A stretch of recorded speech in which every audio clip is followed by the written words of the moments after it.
Happy Thursday, rock lovers! Welcome to tonight's Cat and Chat, a live and interactive lapidary learning session.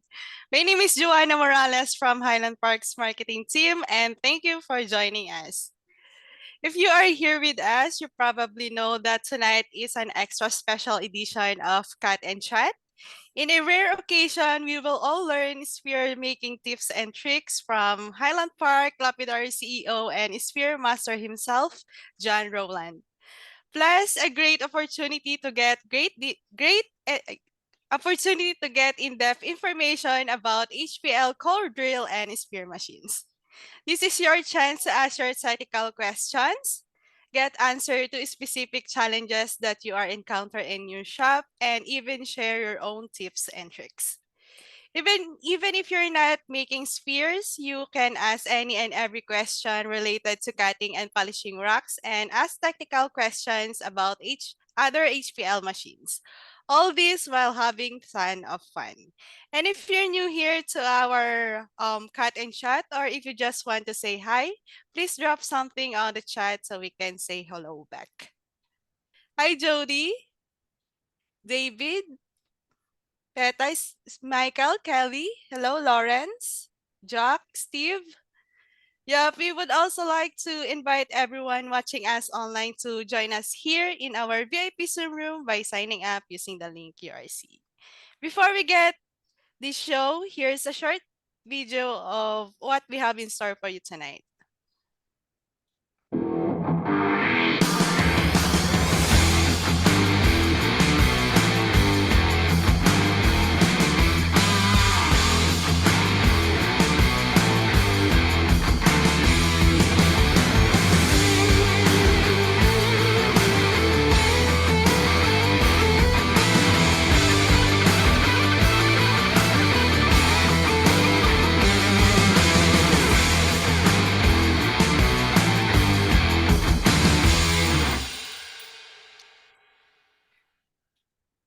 We're super excited to get this cat and chat started, so let's dive right into some guidelines. There are two ways to ask your questions. First, you can put your question on the chat. The chat box can be found at the bottom of your Zoom screen. Make sure to send your chat to everyone so we can see them. A member of HPL team will read your question to seek out loud. For those who are watching on Facebook, you can enter your question on the comment section and someone from the HPL team will read your question out loud. Second, to make this cat and chat more interactive, you can ask your question yourself. At the bottom of your Zoom screen, there is a button that says Reactions. Click that button and you will see an option that says Raise Hand. When you raise your hand, a member of HPL team will unmute you and you will receive a prompt saying that the host would like to unmute. Click on unmute and you will be able to ask your question to Jan or Sik. After you ask your question, we will lower your hand and unmute you so the next person in line can ask his or question. If you have a new question later during the show, you can raise your hand again. We will alternating unmuting people and asking questions from the chat so everyone gets a fair chance for their question to be answered. And for the Wheel of Fortune giveaway, if the initial winner isn't here, we will respin the wheel until a winner who is present in the room is selected. So now get ready to learn cutting and polishing techniques, ask your technical question, and have tons of fun. To officially start tonight Cat and Chat, please welcome our CEO, John Rowland, Mineral Maestro, Sik the Rimple, and Sailana Rowland. Evening, everybody. I don't think my mic's on. He has to turn his microphone. Hey, Magical. how's it going, y'all? Well, we've been busy setting up lab. We got one of the two drills running. The one right behind me, this one here, we need a tank for it. We have no oil in it, but the big drill's running. So we've been drilling some stuff. And what we're going to talk about tonight is I'll kind of take you through an outline of it. We're going to talk about material selection. Then there's really two methodologies for how you create a preform. And then we're going to kind of go down the path of talking more about core drilling, because we believe that is really the only viable means to make spheres if you're actually care about producing something in some reasonable amount of time. It's a lot harder to do the spheres with cube preforms. And we'll just get into some of the details. I'm sure that people that have core drills are going to see something new, because what I do when I'm running the drill and how I set up the material is very different than what I see people doing in the field now. You know, I got to admit, I was I don't want to cast the rocks. That's too much work. I'll just rig them up weird and janky and do it that way because it's faster. And after working with John the last couple days on the core drill, I'm like, oh my gosh, his way is so much better. I don't know why I ever doubted his way.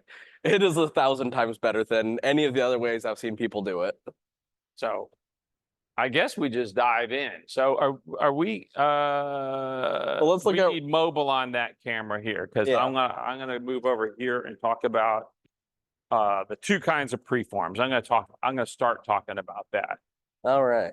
You want to take us over, Tay?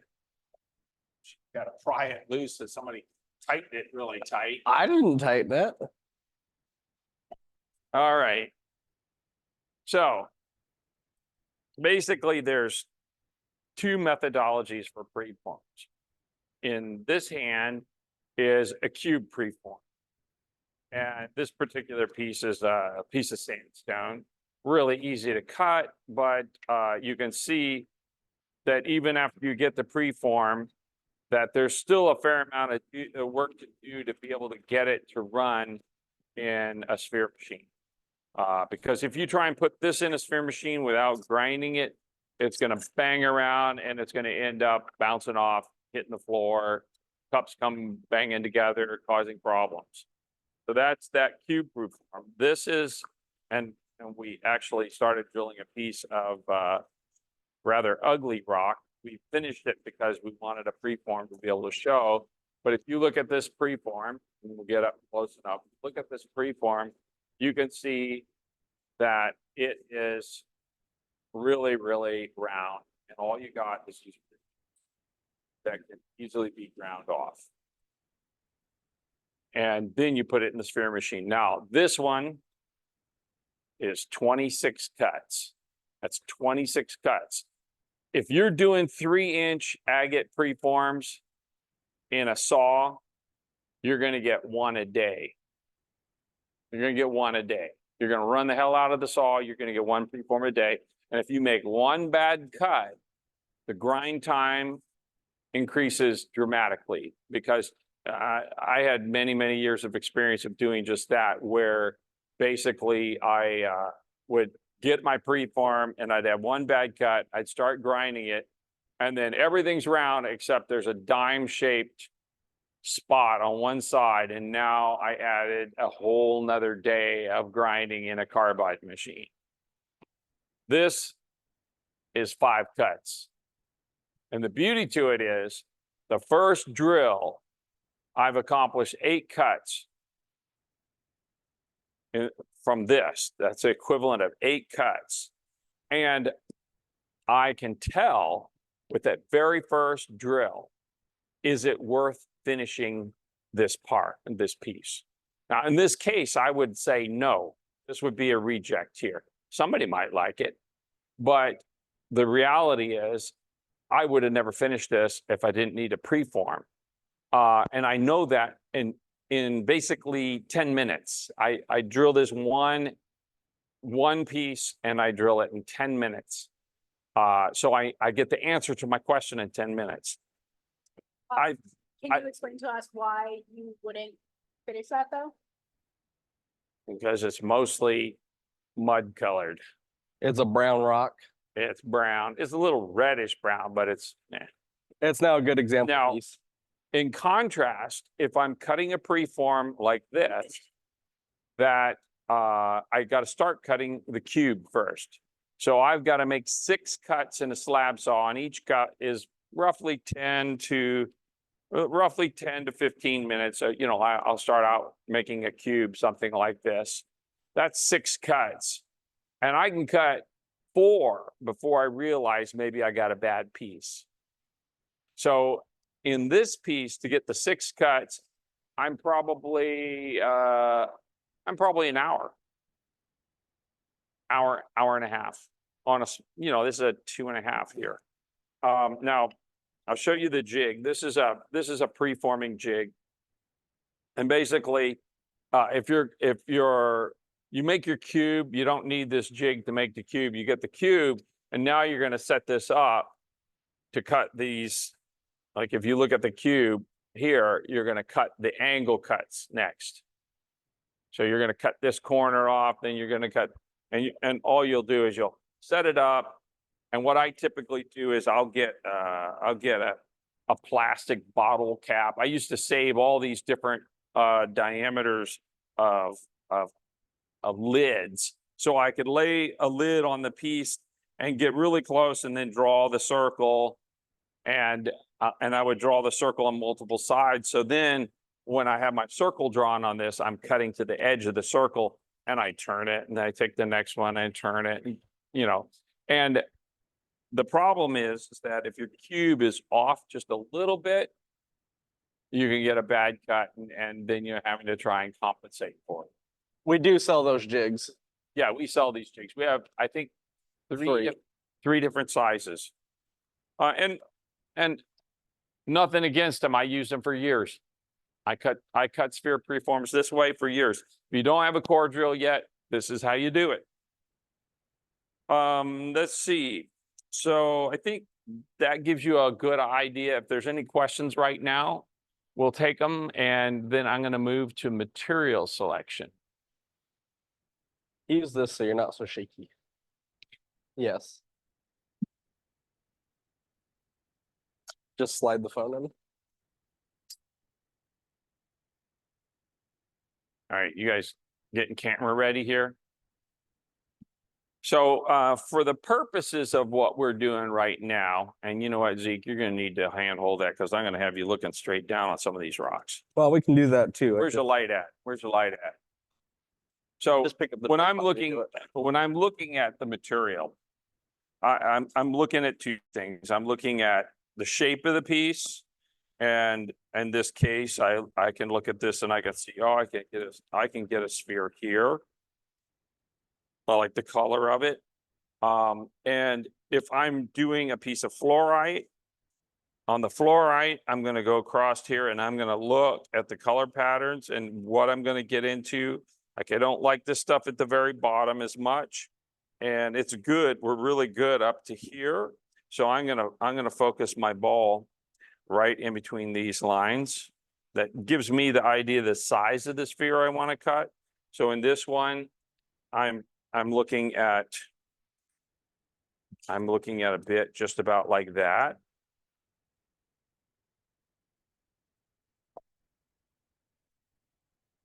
And then this is, so I picked 4 pieces for us to talk about. This is a piece of the bauxite. Now I'm looking for anything that might cause me problems, like fractures. This piece is pretty clean. And give me that 4-inch there. Let me see whether I can sneak that on there. Now with a core bit, nope, next size down. The thing you have to watch here is I got a concave down here. I got a concave down here. So when I set it up and I start looking at my bits, I look at where I want to cut this and how I want to be positioned so I get the full size. And now what I'm going to do, and I would do this even if I'm going to position my bit, and then I'm just going to draw a circle on it, because we're going to go, after we do this, we're going to show you the casting process. Which one was this one? let's mark this one I think that's the as same well. bit. And I liked this sitting this way better. I think it's that bit. Yeah, that's that one. Here. Now I'm going to scoot over. I got plenty of material right here. So I'm going to hang my bit out up here a little bit because I got a little concave on this backside. So I actually may want to push out even more like that. And I'm going to be skating. I'm going to be skating, but this is soft material. So I'm going to err on the higher side because I know I can grind the sphere in very, very fast. And for those of you who are interested to see some of these getting completed, we're going to be doing more with this on Thursday night. Now, this is a great example, beautiful piece. A lot of people would go for the big ball. And I look at this, and for me, this fracture line here and this fracture line here, and they run all the way down. And this one here is in and out a little bit here. I would not cut on that because I know that's going to be a second-rate ball. So what I'm going to do here is I'm going to come up here on this edge. And now I can be over the edge of it a little bit because my teeth are going to basically grind that away. And then I'm going to watch on the other side. Here, come over to the front. So I'm watching this undercut. So I'm going to scoot it enough so when I get down here, which is the middle of the ball, will be somewhere in here, that I'm still, the inside of the tooth is still in contact with the face of that rock. So then I'm going to mark this. Now, I already looked. I looked at the other side to see which way the fracture is going. The fracture is actually a little bit over this way. Now, because of that, I can cheat. I can cheat and I can know that I can be over the line of that a little bit. So what I'm going to cut out of this piece here is I'm going to cut 4 balls out of this piece because it's a really nice piece. Now, the other thing I can do is I can overlap my cuts too. John, what's this material? This is Chinese oolite. Chinese oolite. And we do have this available. And this is a piece that's been cut so you can really see the pattern. We actually sold the other piece off this the other night on the live Yep. sale. So now that's marked. And this is all I do. If I was marking for squares, oh, that's gonna be this bit still. See, I'd love to have a bit that's in between because that other one is a little too big. This one, in my opinion, is a little too small, but we're gonna drill it. So I'm gonna mark this one. I am gonna set it up on this side. Now I'm gonna talk about this because I was giving Zeke a little bit of a hard time, and you'll understand when I show you why I was giving him a hard time. Here. So we marked our 4 pieces. Now, we got I had Zeke practicing his casting, and this rock moved a little bit on him when he cast it, which it shouldn't have. But here's the problem he's got now. Look at the side. The bit contact is going to be all right here, and he's got almost an inch over on this side. Why is that bad? Because what will happen is that rock is either, if you come in a little too hard, that rock is either going to try and flip over or catch and yank and snap your teeth off. So to make this, to be able to run this rock, he's got to come in with a hand grinder and he's got to grind this off, which is not a big deal. We can grind it off. But if he cast it right, then the rock would have been up like this and he'd have no problem. So would you, if you were gonna grind that, break the plaster off, or just add plaster to it? I would just grind, on this case, I would just grind it. Okay. Now I'll show you, because he replicated his problem in several places. You know, This is, I'm gonna take the heat off. I did this. you did that one? I did Okay. that one. All right, well. And I'm pretty sure that one too. Everybody's gonna make, Oh, you did do that one? well, actually, this one's got a 3-fold problem. I didn't do that one. And there's ways to recover from that. You can always break the plaster off. Plaster's cheap. So this one has the same problem, but look over here. Why would you not just cut it flat? Because you're adding more time. You're adding more time and it's unnecessary because the drill bit doesn't care. Like if you added, another 15 minutes in your saw to cut it flat, when you could have cast it flat and then you just go, then you wasted 15 minutes. And if you got only a little bit of time to do your stuff and you want to get nice product out, Or if you're trying to do 100 of them a week. Yeah, then that 15 minutes matters. And so this one here, I would say it's set up for too big of a bit. Either that or we nudge it over. No, it's too big of a bit. So it's marked for the wrong size bit. I think this one is better. Now this one, you could just grab the thing and go to the trim saw and knock that off. That's fast to do, but it needs to be remarked. Then this last one, again, and we're going to do casting next, and I'll show you how to do that. See how that bit's sitting on there right now? Bring the camera back here. See the bit's on an angle? So what happened, well, you're holding the camera on an angle. So there you go. The bit's leaning to the right. And the problem is that when it's in the drill, it's going to be like this. And this, what happened is the rock moved a little bit and people weren't watching it. And when you cast it, we can grab little pieces of plaster or little rocks and prop it where it should be sitting. This one here, because it's fluorite, we'll probably still drill it. But the big thing is we'll have to watch is that the bit will want to walk over here. That's fluorite? Yes. Fluorite. Yep. That's the weirdest shaped fluorite I've ever seen. Well, they will have this kind of formation. So that gives you an idea of how you would look at selecting the rock. And obviously, if you're core drilling, that first core is going to tell you a lot about, do you like the rock and do you want to keep going forward? Which cubing won't do. Well, that first cut was about 10 minutes on this piece. Yeah, So. the first cut was 10 minutes and now we know. Hey, grab that piece of the pocket rod. It's laying around here somewhere. Oh, I actually put it away on the shelf On where the it belongs. table I put it away. where it belongs. All right, so this one, this is a great example of being able to see the rock when you've done that first core. So now we're looking at this piece and we know, oh yeah, for sure, we want to finish this. And we'll go to the cross drill, we'll set it up. So, and we'll do some of that tonight. So you'll see the cross drilling, but one cut. And now we are completely confident we want to proceed with it.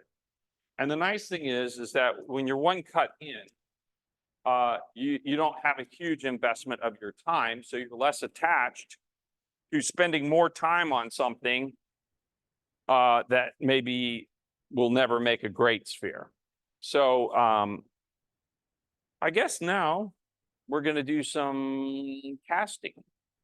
Now, it would just actually show what we're looking at here. Yeah. Oh, you're too shaky. So, yeah. So stop drinking coffee. So all I do is I grab a sheet of this paper. This isn't the best paper to use. Use newspaper is perfect because when you lift your pieces up, it just comes apart. Stuck in the past on that old newspaper, Well, you can get newsprint.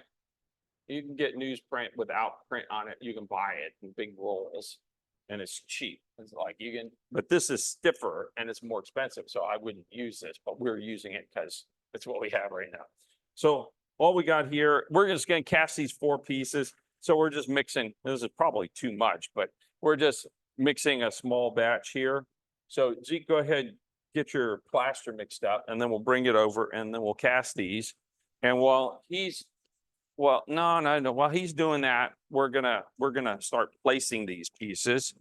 And what I like to do is I'm using the old pieces of plaster to help get the thing sitting exactly as I want it. Because what I want, see, I got that thing perfectly sitting flat. So that's all I'm gonna do is I'm gonna grab my pieces. And we're only gonna cast these 3 because the other one has got a flat cut on the bottom. This one here is really close. So we'll see what we can do here. John Bill Thomason is sorry. What? The type of plastic use matter? Well,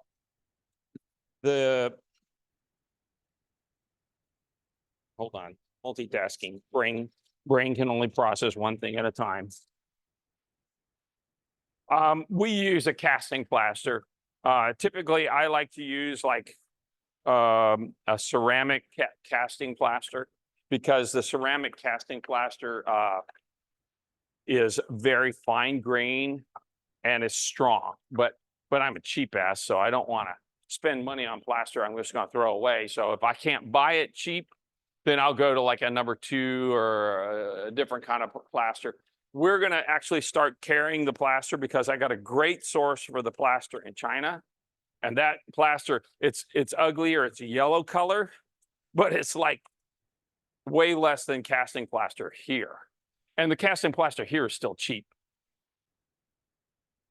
So you can see I got the pieces sitting really level. That's what I want. So I propped them up. Then what we're going to do is when he's done mixing the plaster, he's going to come over. We're going to slap blob down on the plaster on the paper, and then we're going to readjust our piece and make sure it's sitting stable and it's not going to drift on us and start leaning. And then that will set up. It'll probably set up in about 15 minutes. We won't drill those pieces tonight because we got plenty here that are set up. We've been casting some stuff here. Look at this one here. This one, big piece of malachite stalactite.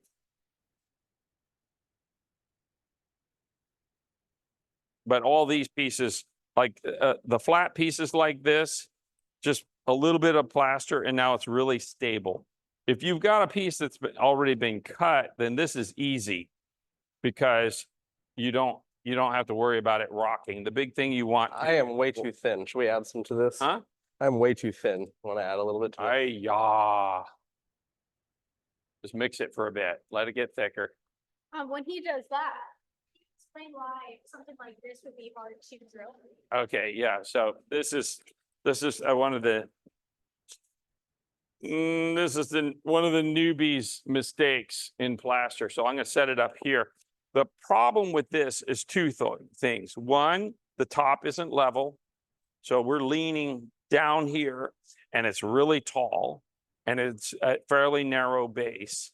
So this is a little bit more risky to have a crash. A crash is when your bit grabs the rock and flips it over or spins it and you knock teeth off the bit. Which reminds me, the first thing I tell anybody who's going to run a core drill is you're going to break teeth off bits. Accept it. And know that you're going to get good at welding teeth back on bits. So once you, I said I'd just order some solder with the core drill. Yeah, well, and you want to be able to retip your bit when your bit gets worn out anyway. And we sell all this material and supplies for doing that. If you accept, you're going to do that. Like, and this is kind of true of sphere cups too, because we're now selling the segments so you can retip your own sphere cups. And every now and then you have a ball flip out and the cups come together and whack a tooth off. And if you know that can happen and accept that that can happen, then it's not a big deal. You just solder the tip back on and keep going. I have fixed core bits that have the teeth, like sometimes when you crash a core bit, it will literally break the tooth in half. And we got Sharpie all over these. But if you break a tooth in half, all you do is solder it back together. You don't have to replace the whole tooth. If you got all the pieces, you can. I've had teeth broken in 3 places and put them all back together and silver soldered them back on a bit and used them until the whole tooth was used up. If you have confidence that you can do that, which anybody that's on this call could do that, it's not hard, then you can fix your bits anytime. All right, is it getting thicker? It's getting there, but we're still like melted frosty, not Oh my gosh. thick goop yet. So when you're making, I'll tell you some secrets on plaster of Paris. When you're making plaster of Paris, if you're in really cold weather, sometimes it'll take a long time to set up. All you need to do is one of two things or both of two things, depending on the speed of your plaster. Make it with hot water. Hot water accelerates the reaction and plaster is going to set up faster. Number two is throw a dash of salt, a little dash of salt in. And you got to be careful with that because the salt is going to speed up the reaction. And if you speed it up too much, all the plaster will start setting up before you get your rocks put in.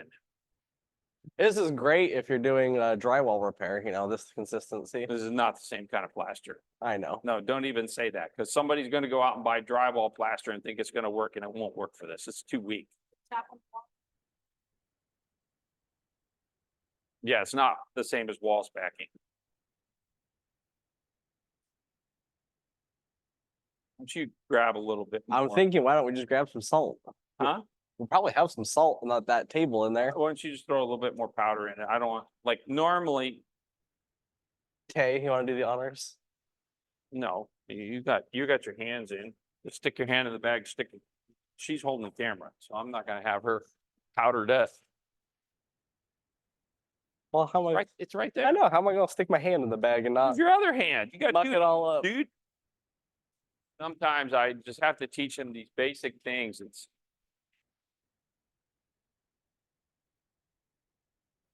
if you actually follow the instructions that you're told, and You actually didn't give me Don't. instructions on this. add too much water, when you add your water to your plaster, you add a little and it's lumpy, you add a little, it's lumpy, you add a tiny bit more and you mix it. And when you get close, what you add is a really small amount. If you add too much, then you're gonna be like, oh, I gotta add more plaster to it because it's like soup. And Zeke made a little soup here. That's why he's messing with it. Because normally we would have everything cast already. Because I took them through one batch and it was very, very fast. Now, my recommendation, we're only doing 3 pieces tonight. My recommendation is cast 20, 40 pieces at the same time. Now we're They all doing need a to good be spread all over your floor, cast them all, and then put them on yourself, and then sort them by size. So when you set up, All right, now let's do it. now. Now it's a good thickness. All right, so let's start with this guy. Now it's getting too thick. Now what I'm doing here is I'm pulling the plaster up onto the edge and I'm a little bit high here, so I'm paying a lot of attention to getting level because that will make my drilling really easy. Where's my other piece at? It's right down here. Yeah, now we're going the other way. All right. Yeah, now he's setting up too fast. Now get my pieces in. You added too much powder, Jesus Christ. We're just on the verge of going solid here and I've got the second piece set. Here, I need more here on the front side. Yeah, if we were doing more than 3 pieces, we'd be in fairly significant trouble. Give me more. Yeah, we're almost getting solid already. And I got to get a strong enough base on this one. This one here is a fairly complicated one. Yeah, this one's almost don't need anything to hold it up because this stuff is getting so solid. You got a spray bottle? Give me a little spray.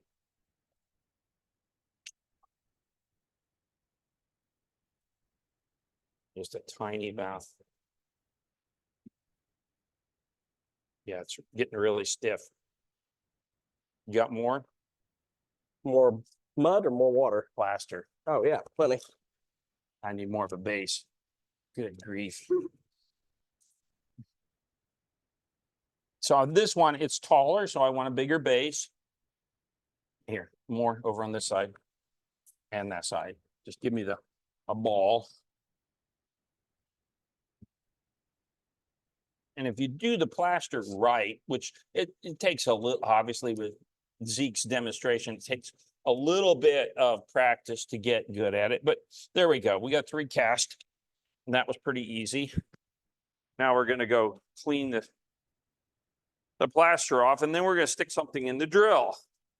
Throw those chunks into the trash.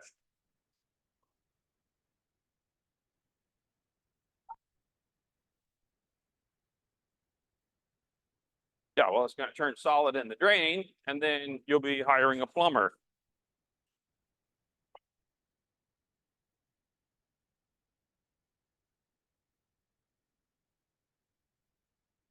So I put a bucket in the sink, and then it comes off really easy when it's in this state. But you want to, the bucket is less important because it will solidify, and then you just put it over the trash and beat on it, and all of the plaster comes popping out. So it's not hard, you know. All right, well, Deke is cleaning himself up. I'll take a minute and we'll do a 2-minute tour of the shop.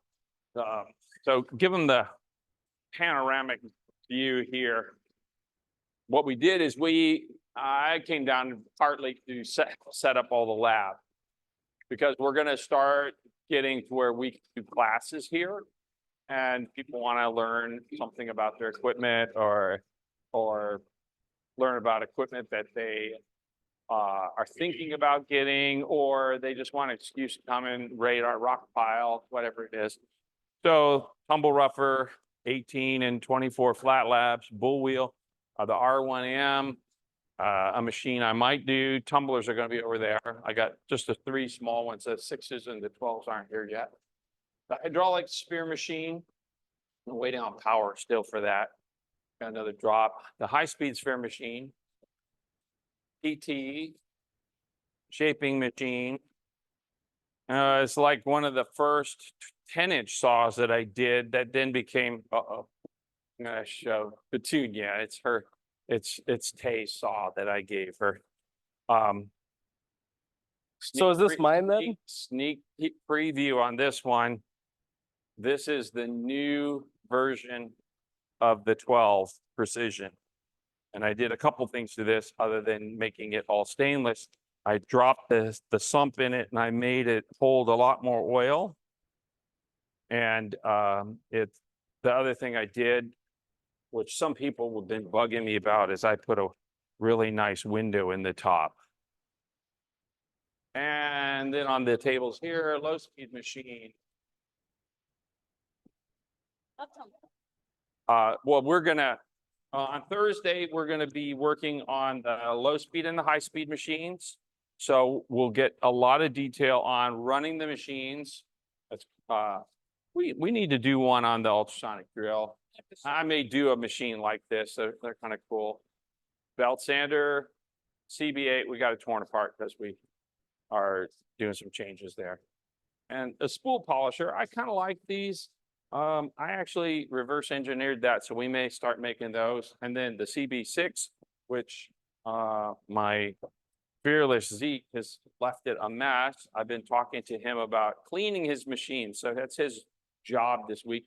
The 6-inch, 10-inch, we run one of the drop saws with oil, and we run one with water, depending on what we're cutting. And then the high tone 10, and then the model 16. Model 18, model 20, model 24, model 36.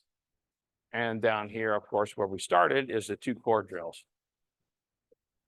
All right. So how long do you let these sit on the floor before they're ready to drill?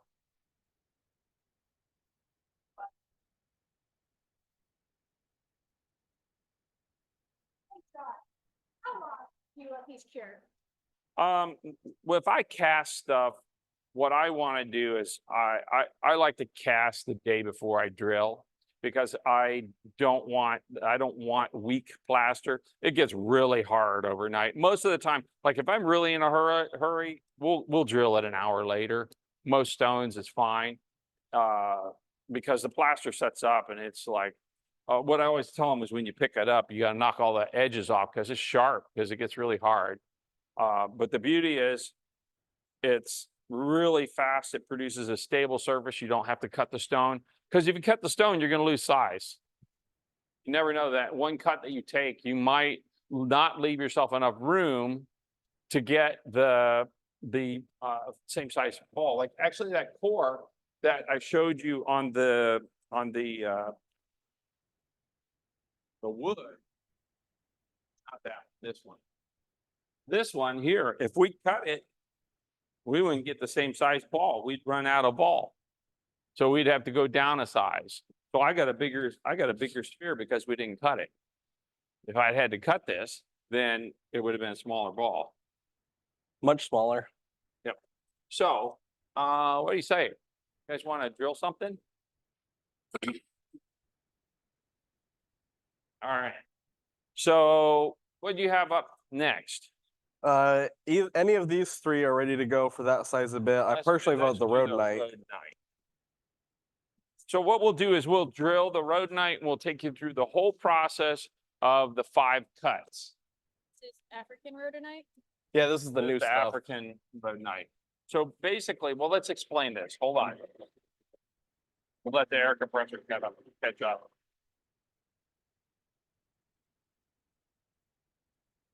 Did you guys hear that air compressor?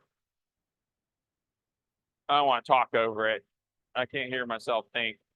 I like air compressor way over in another room. They probably can hear you just fine. They can't hear it.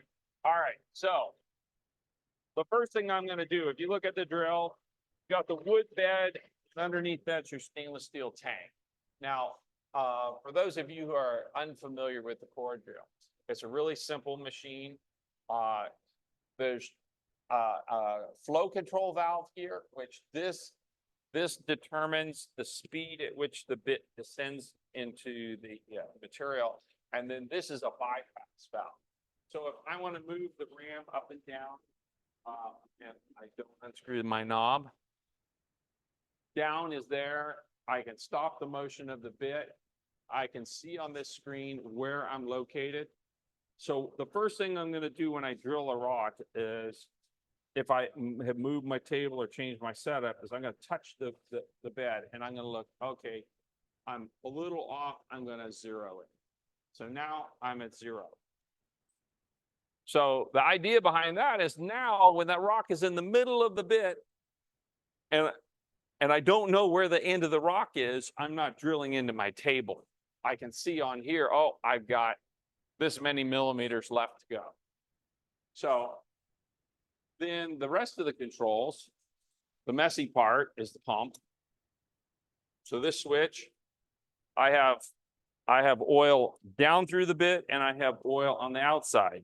And you want both of those. So if you're preforming, if you don't get oil on the outside of the bit, sometimes there'll be areas of the bit that aren't getting lubricated. So that's why I added that. This one runs the lower table up and down. I'm not going to move it because I just zeroed. But the table can drop down much lower. So if you're drilling something really big, you can fit it in there. And then there's 2 controls on the drill. This is the fast stop, and this is turning the drill on. So if I turn the drill on, then your bit starts turning. And if I turn it off, it just spins down slowly. If I do a fast stop, it's dynamic braking. And the dynamic braking, I want to speed it up on this one, but it's sufficient for now. Now, the other thing is over here on the right, this is my variable speed, variable frequency drive. And what this shows me is the frequency that I'm running. And I have a little chart. And Darwin, you can share that chart with them. But it tells me how to convert the frequency into RPM. So I know what, yeah, it's on that chart, Jody. So that chart tells me if I have this at a certain frequency, yeah, there's the chart. So if I set the frequency to 32, that's 650 RPM. Now I tend to run a little faster than the chart, but for most people, that's a really great guideline when you're getting started. So everything's set up, and we kind of cheat. We just use a piece of cardboard on the front to splash guard it. But what we're going to do is we're going to come down in position first. I'm going to get down, and I'm going to position my stone.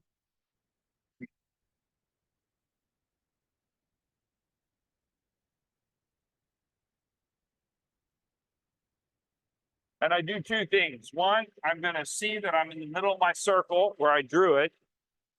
So I know I'm in the right position on that piece. And I'm going to check and make sure the bit is not against the stone. So when I start to drill, I'm not touching the stone. And then I'm going to let you got the bib on. I'm going to let you drill this thing. You want me to put the cardboard in front or just leave it? Yeah, because you'll get it all over the place if you don't. So Tate, probably come around to the backside. And what you'll see when we drill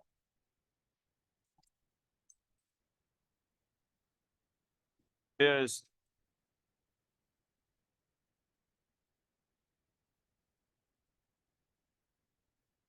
and now he's down touching the stone. We use a rod like that, not our hands. And we're going to get down until we get the bit. We'll go really slow until we get the bit set in the stone. And we know we're making good contact.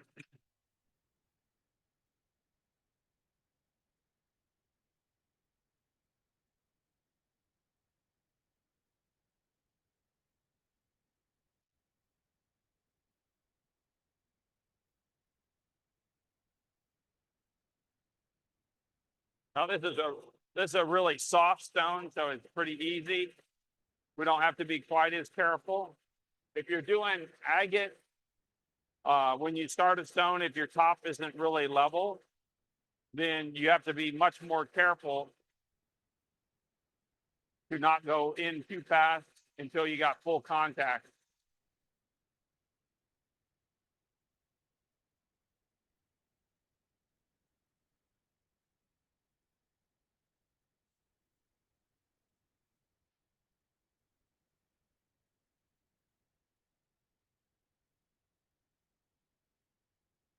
So now, if you look here, we're going a little faster than 1 millimeter a second, but we're close to, 0.1 millimeter a second. But on this stone, it doesn't care. It's a pretty soft material. And you can see, we know we're 75 millimeters above the table.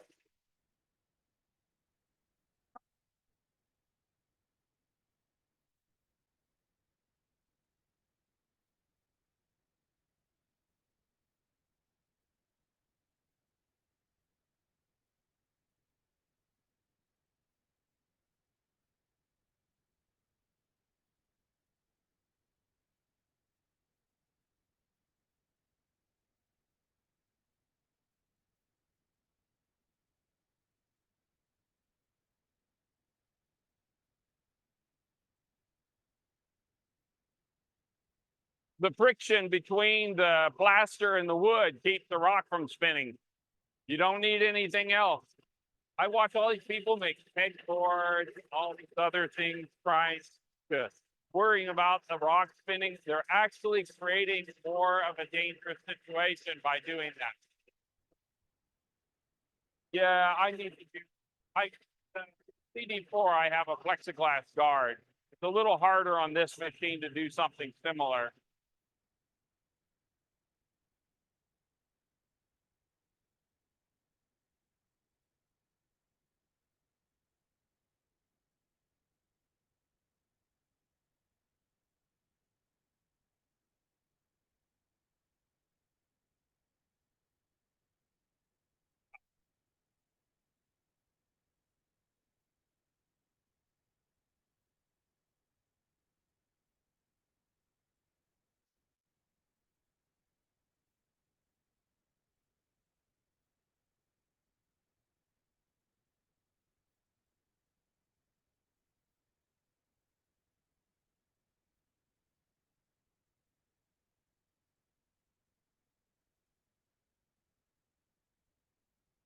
Can't see the depth.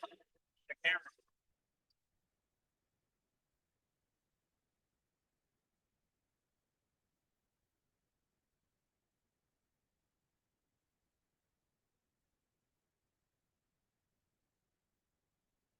Now you can see the depth.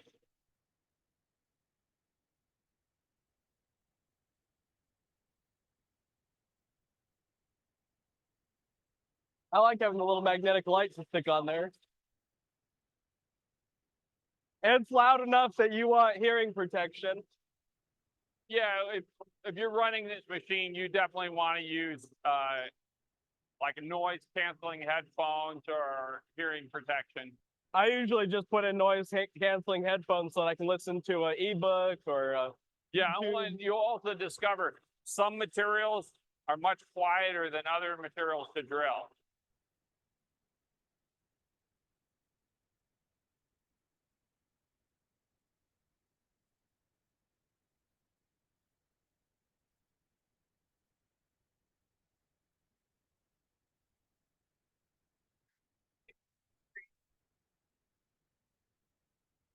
So that's about 2.5 inches. yeah, that'll be a 2.5 inch fall when we're done.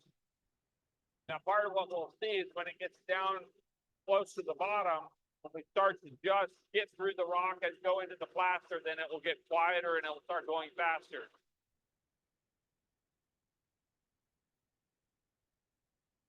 There's not that much pressure pushing on the rock.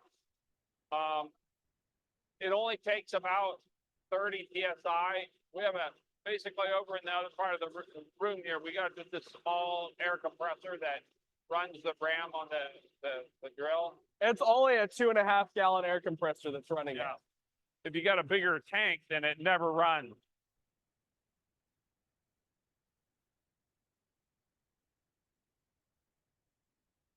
That is true. You are correct, Carl.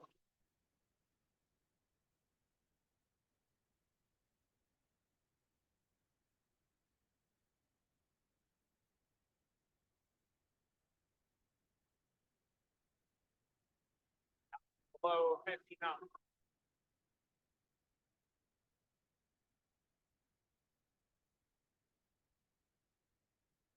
You got some on you. A little bit. Yeah, a little bit of plaster.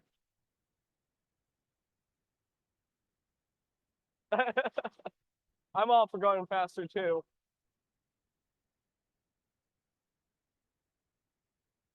Yeah, it's really impressive how fast you can cut material with this.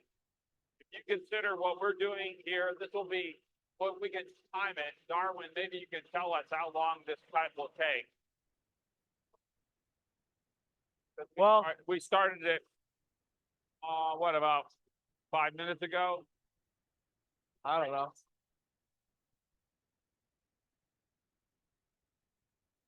We could probably turn it up a little bit so it's dropping faster.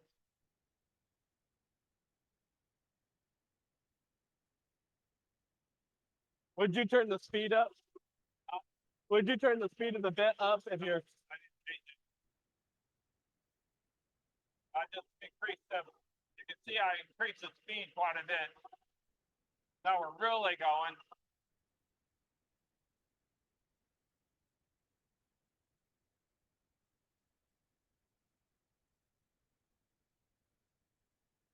No, you set your bottom, and then you know where you're going to.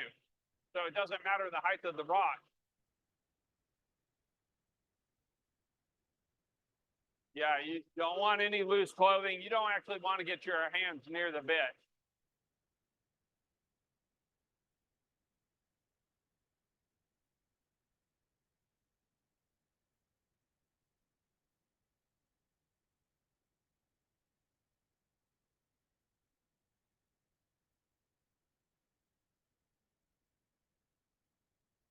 That's helpful to point that out, Kate. Thanks for.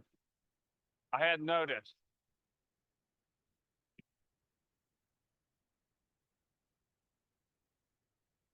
So we got what? How many people we got to have core drills on the call?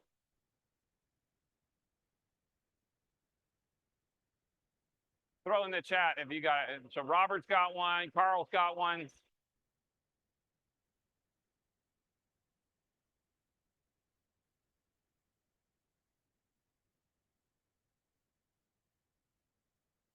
Well, if you're gonna get another one, get a big one, Carl. Eddie's got one. Mark needs one. Bev Darby does, yeah.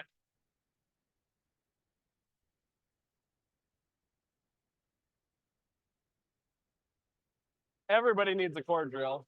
Well, if you're gonna make spheres, you need a core drill. What's great about this machine is I bought this, a high-speed sphere machine, a low-speed sphere machine, and I was able to make enough spheres to pay for all of it in 3 months.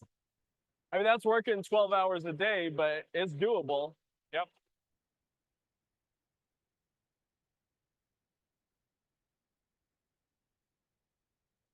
Well, you know, I can completely understand why people do the home brews. But the important thing to recognize is that you got to use a good fit.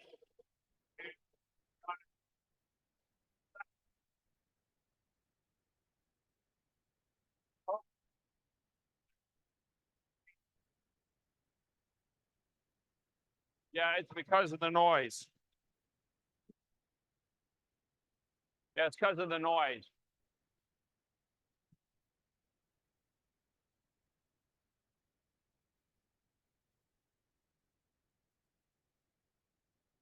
Yeah, the core drill is not super quiet. Huh? I just said the core drill is not super quiet, and then you walked over and said, huh?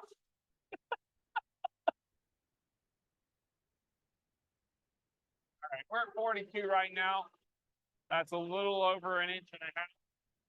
So we're most of the way. That's cutting pretty fast. Yeah, it's cutting pretty good. If you think about how long that would take to do in a saw, we're ripping.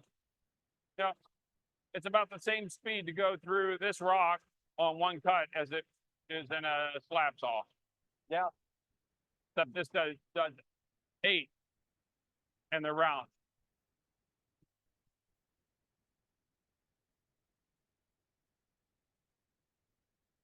$35 now to $39 actually.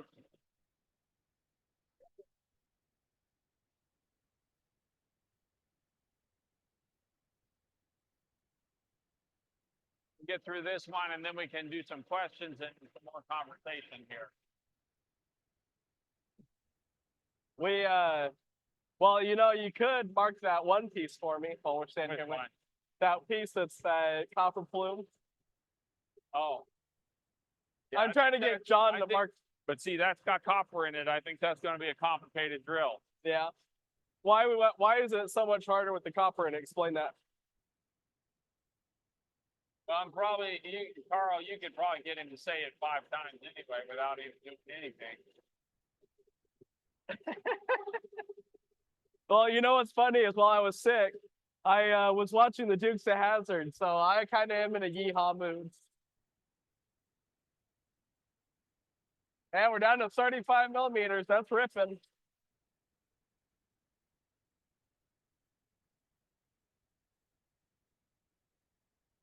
Do you need that extra oil spraying on it? Not now.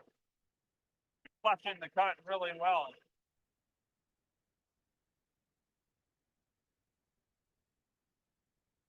You can see our drop rate now is really good.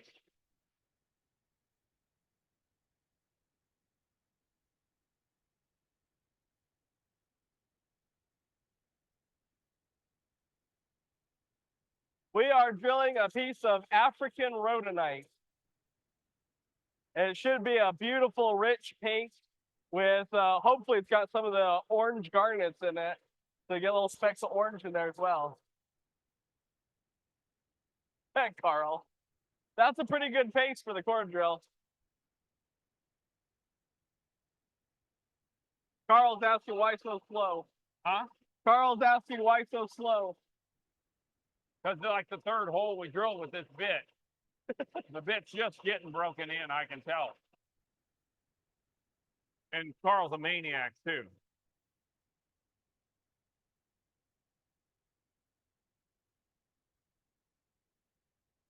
You shouldn't be lighting things on fire with friction, you know.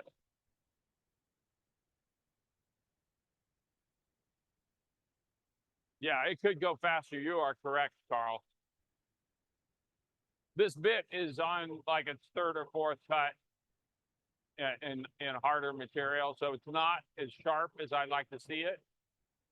You run them a little bit more, they get sharper. Actually, all that bit has done before that rock is this one preform. Yeah, that's soft mud. Yeah, Carl's been doing some great videos. I love that.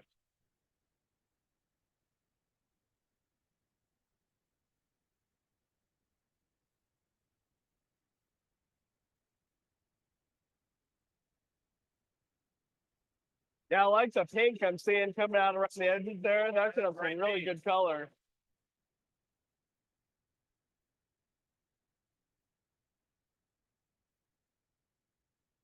You know, it's so much fun to just sit and watch the core drill run. You can stand in front of this thing all day. Darwin, when's the deadline for the contest Thursday? And why don't you remind everybody of See, the that's contest? better. I sped it up a little bit and it's quieter.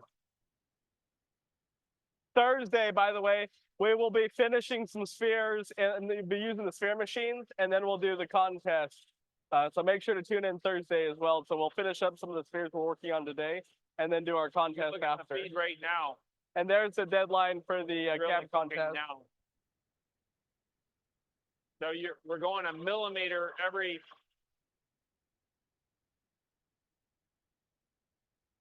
10 seconds for class. 6 seconds, maybe 6.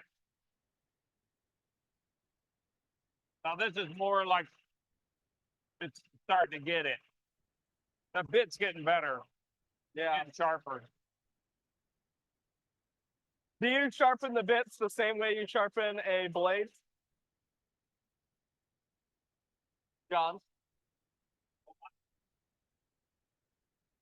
Get close to the end.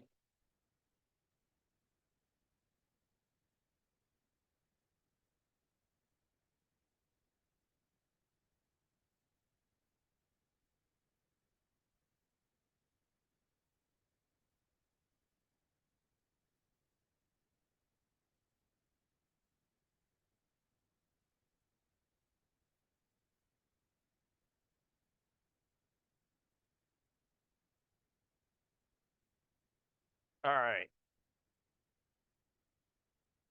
So now we are through the piece.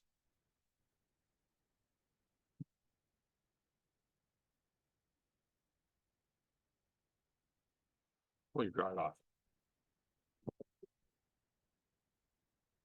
Yeah, screwdriver. I don't know why you're hanging on to it. Well, I was, Pop it out with it. yeah, I was gonna pop it. Well, there's half of our plaster.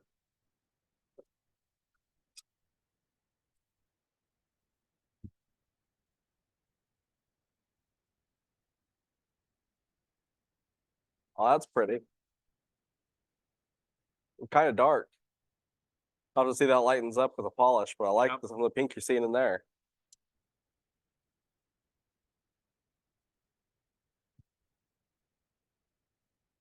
So that's the first drill. Now the first, yeah, we were running too slow. That should have been, yes, 14 minutes or 12 minutes.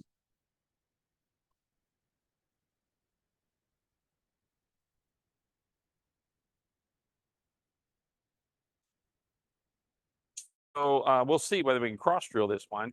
It looked like the planning on it. Where's that core at? Oh, I just put it over here. The hell you put it over there for? Oh, I thought we were gonna drill a different rock. Is it long enough? Yeah, we should be fine. Okay. So we got a little nub on here. There's a little nub sticking up, so I'm going to take that off. And go ahead and put that cross drill jig. We're going to cross drill this. Now, see, me, this isn't quite, well, I'm spoiled. I mean, there's probably a lot of people who would like this. It's a nice rhodonite, but I want more pink. So this particular piece, I wouldn't go further with it, but we're going to drill it. Maybe somebody will want the preform when we're done. Now, I will note this. There's an edge here that forms. Switch me to the other camera because I need to show this up close because this is important when you do the cross drill. Sure. All right. So this, you can see up here, you got a chunk sticking out. Now you can always put that up when we go in the cross drill jig. This, it's got a little bit of a nub here. This has got to come off or it's going to sit crooked in that cross drill jig. And you'll see what I mean in a second. So I'm going to use tool to knock that off with.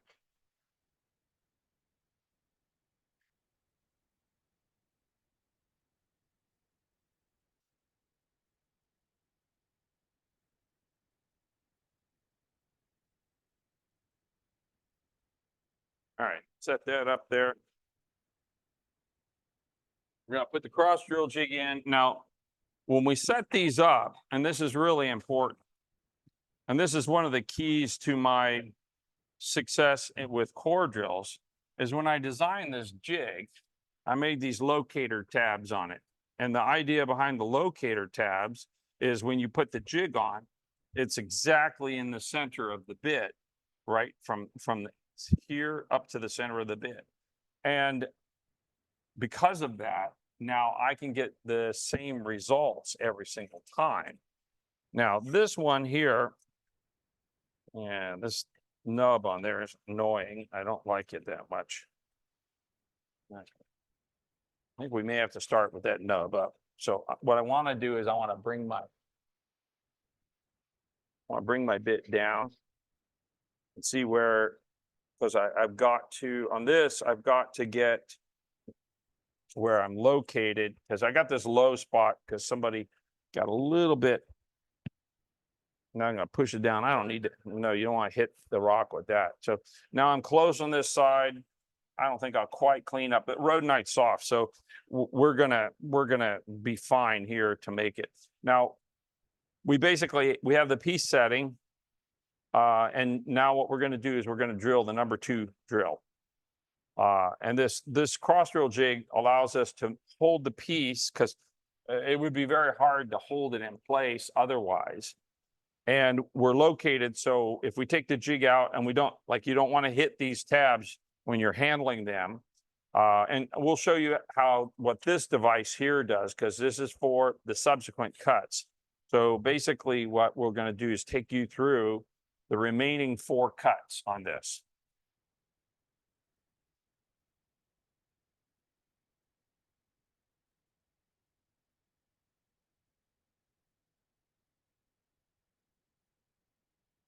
Overcomplicate things. Yeah. Tell me about it, Carl. I know you like my stuff.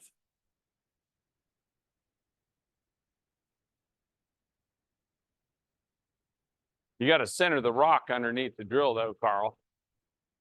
Now you got to start on that really slow because it's got that tab sitting up on the right.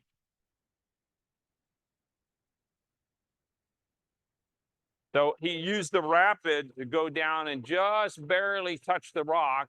And now he'll feed into it easy here until he gets a good set on that down into the rock where both sides of the bit are touching the stone.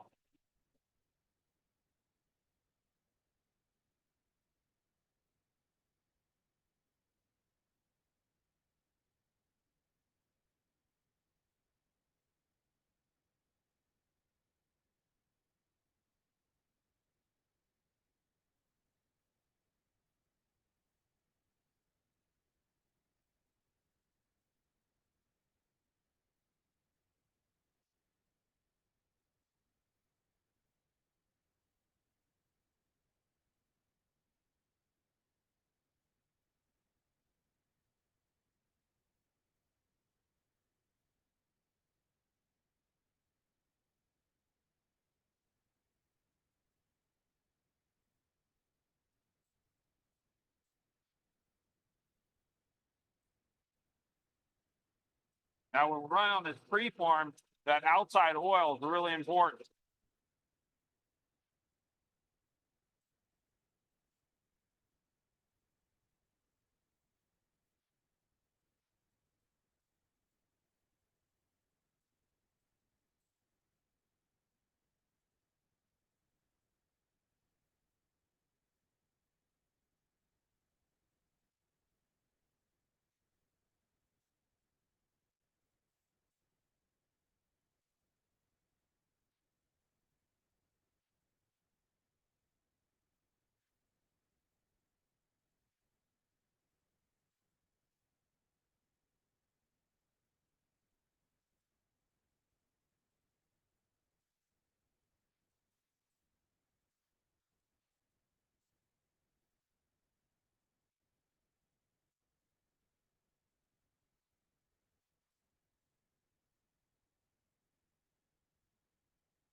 Thanks, Michael.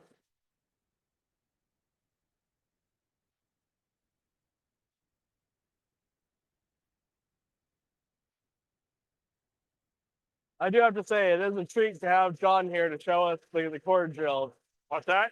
I was just saying it's a treat to have you here to show us the cord drill. Yeah, I don't get to cut rocks as much as I like. I feel awful spoiled getting to hang out with you while you run the cord drill all day. And it's so nice that technology allows us to share it with you guys. Now we're cooking along. Can we see that Preform down there?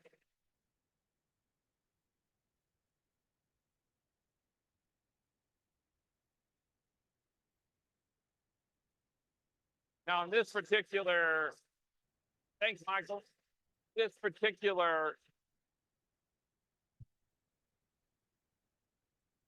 in this particular cross drill, we're able to move a little bit faster because basically we're not removing near as much material.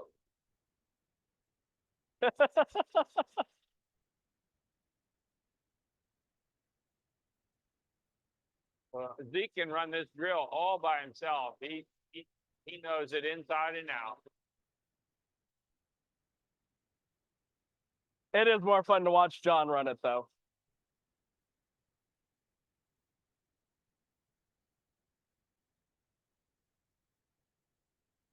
You know, when I was learning how to sphere and when I got my cord drill, I was not as spoiled to have video of all of this. I was just texting John at all hours of the night. Okay, I did this wrong. How do I make this work? Now, what we're looking for here, and this is really important, when you're doing the number 2, 3, 4, 5 drills, you never want to go all the way through the stone. Once you get to this level, you don't want to go all the way through, because if you go all the way through, the rock, when it breaks loose, is going to slip up between the teeth of the bit, and it's going to spin the rock in the jig. And usually that has the effect of blowing up either the rock or the jig or both, which is disappointing.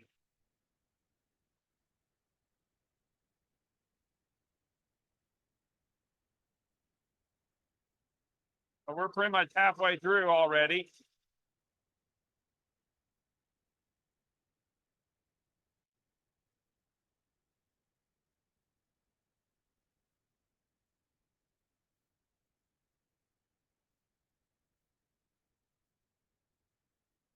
It's slipping along good.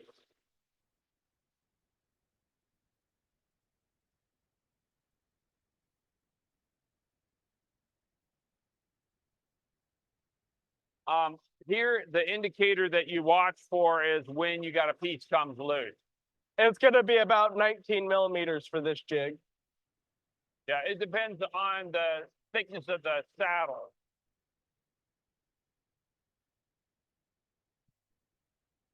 But I never watch the thickness. I don't ever watch for the depth. What I'm looking for is the two end pieces.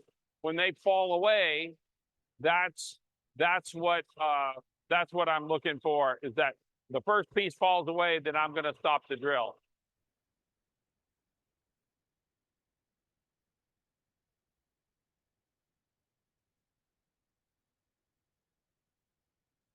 Dropped a piece off there and ate it. I heard it pop. Yeah, I heard it pop too. I hate that sound. Yeah, it makes you nervous. You go, oh, was that a tooth? That's the sound of, we'll be teaching people how to solder bits later.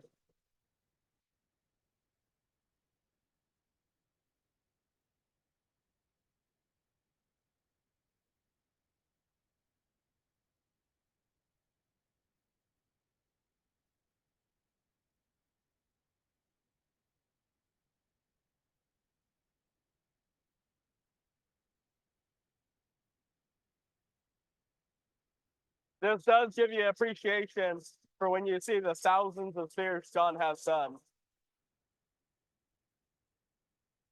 Darwin, will you take note of that for Michael? We can get that taken care of, Michael.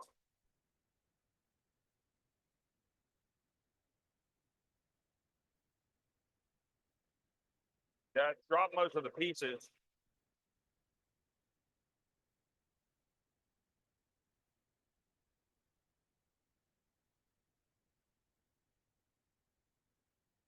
I think you're there.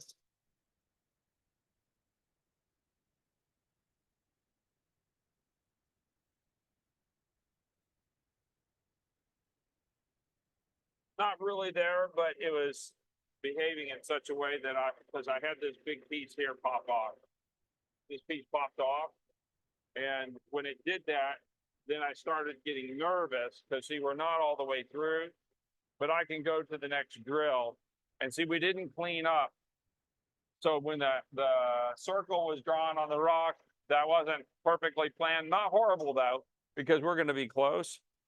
That was the overzealous. I think I can get a bigger ball out of it. Yeah. So move that and then show them how you're going to set the next one. And I will say this, the ability to pick up the center line of the sphere in the jig and hold that through the whole process is what really makes this.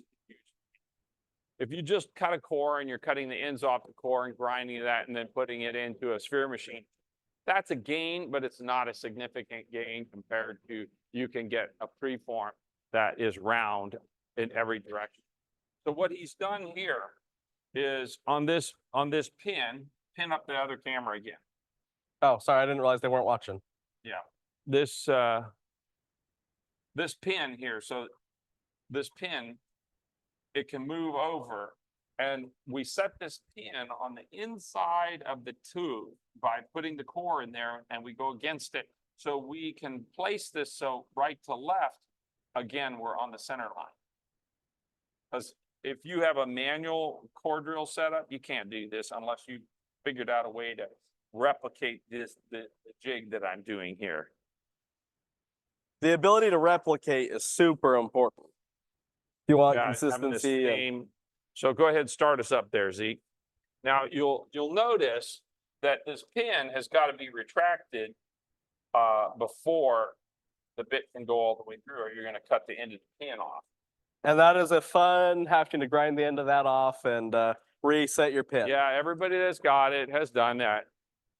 Now here, we're going to do something different, which is we don't want our core to walk to the left. So this enter the long screwdriver here. So he's gonna get against it. I don't go up there. Go down and pry against it. Yep, like that. He's gonna come down, touch his rock. This way it can't walk to the right. He's gonna get a good set. And once the bit is set into it well, then they're done that too. Yep. Once he gets that bit set into the piece, then it's not going to walk anymore and you can go the rest of the way through.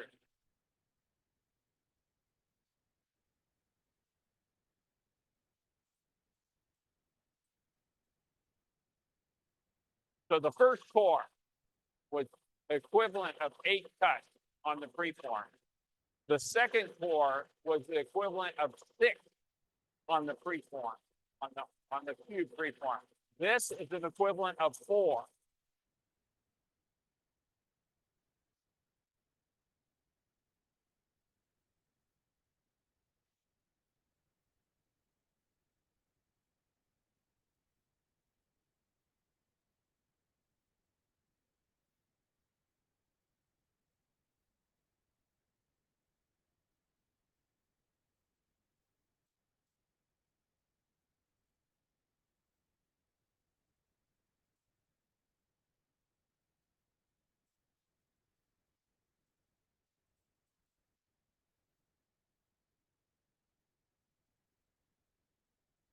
Yeah, I didn't realize how much slower I ran than John. I thought I was running the drill pretty good, but John's like, you're way cranking that up.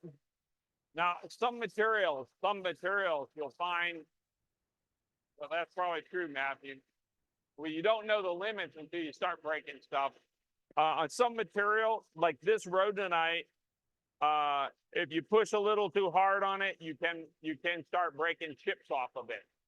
So that's part of what to pay attention. Like if you ever you ever cut some of the common opal spheres, you got to really watch that for common opal too, is that you can end up putting too much pressure on it and break pieces off of the stone.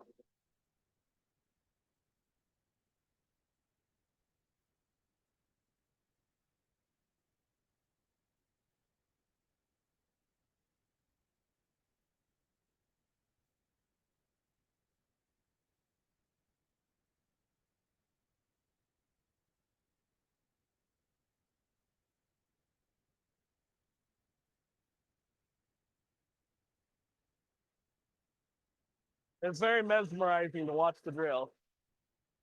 That and the sphere machine. So this is now, no, this is oil. This is the tool cut oil. I've run core drill bits in water, but it's really hard to keep the bit sharp. Oil's way better. And Carl is right. The drill's going to talk to you and tell you when it's cutting well.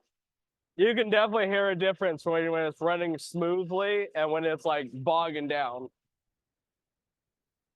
Oftentimes turning up the speed and pressure does make a difference. Yeah, sometimes if it's chattering or squealing, it needs a tiny bit more feed, and that will calm down the sound. But if you're drilling salamoline, it's just going to scream the whole way through. The salamoline has, nah, not really. It doesn't throw mist like a slab saw, can it? Why is that? Because the diameter of the bit is small and the speed of the bit is relatively. So the surface feet, Oh. you know, it's not churning in a chamber with an 18-inch blade that's throwing this mist in the air. You know, it's turning down there at a single point. It's not submerged. You better watch it.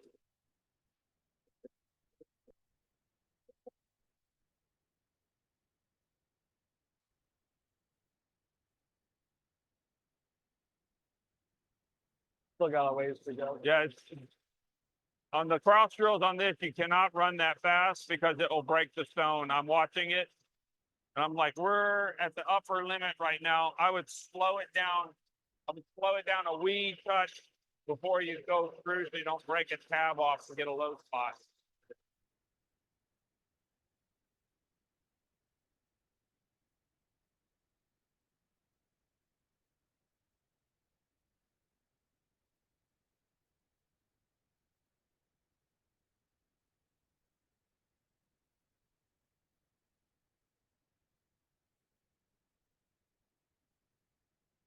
Yep, that's cutting pretty good.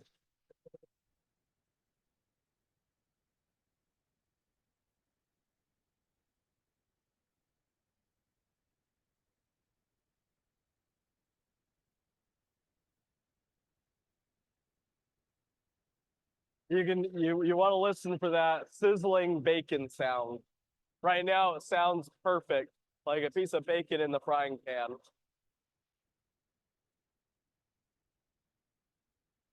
I thought John was crazy the first time he told me that.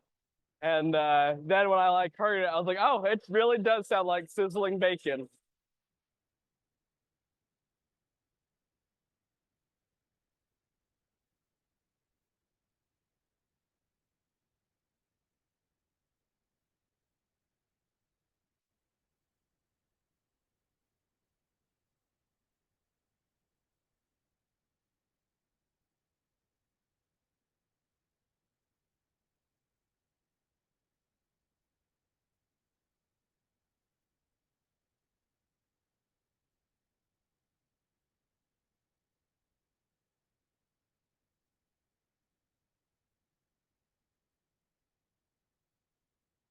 But it's pretty impressive to think, though, that we're on our second cut.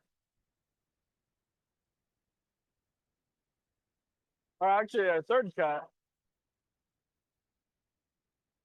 In such a short period, if you had to do this with a saw, it's very quick.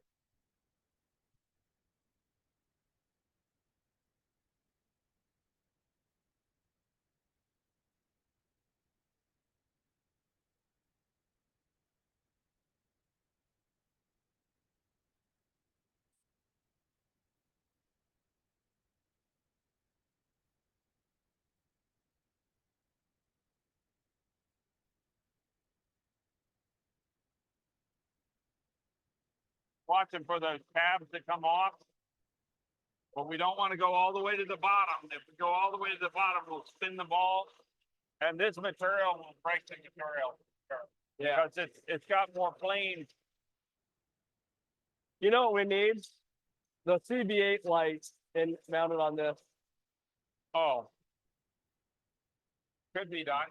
Although these magnetic lights work really good.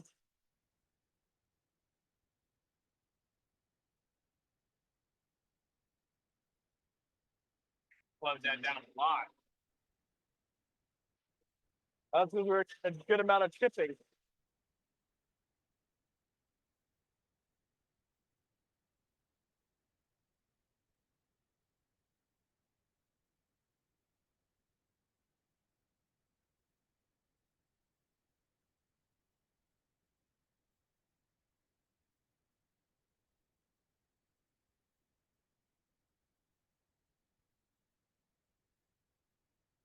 Thanks, Patrick. Like that. Thanks, Patrick. We'll pull this out and then you'll be able to see when we finish this drill, you'll be able to see, this is drill number 3. You'll be able to see how well the preform is coming together. On 2.5 inch and larger, I'll drill 5 times. Well, if we get over 10 inches, then I'll drill more than that. What's the maximum number of drills you do? I forget the count exactly. But if I'm doing like a 12-inch ball, it's a lot more drills because you're removing a lot of material. 9 times? Something like that.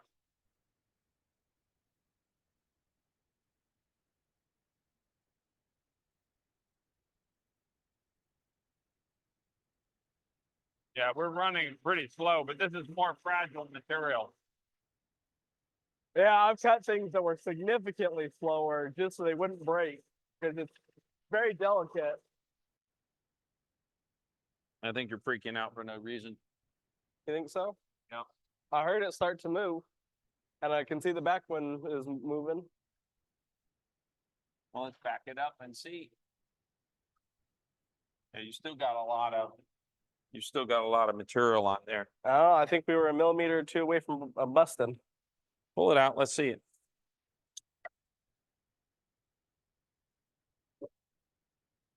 Now you got a big piece on there still. So you got a pretty big piece here. So you were still very solid. You probably just had a little chip fall down in there. The disadvantage of pulling it out too soon is it's a little hard to get it realigned. You can. So do you remember which side is which? It was sitting like that. Okay, so clean your saddle, put it back down in there and run the bit down until you're on the piece. So this is a great opportunity to learn. Now stick it up in the bit. And then what you want to do is hold it from the sides and you're going to lower your bit down into your saddle and that will center it in your piece and you can drill it a little bit more.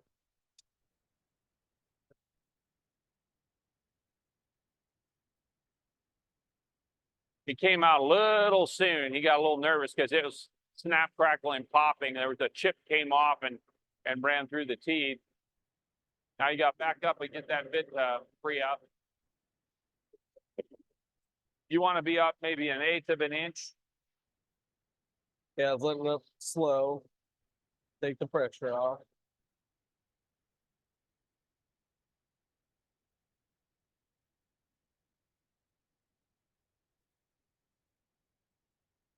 There it is. There it is right there.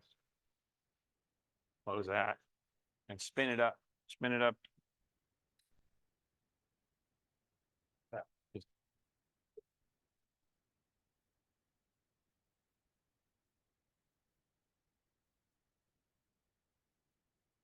There you go. So that's how, if you pull one out, that's how you restart it. So you get centered up on it again, and then you don't have to worry about, okay, you're going to recut or the thing is going to be loose and thin, because that can have a negative effect on the piece.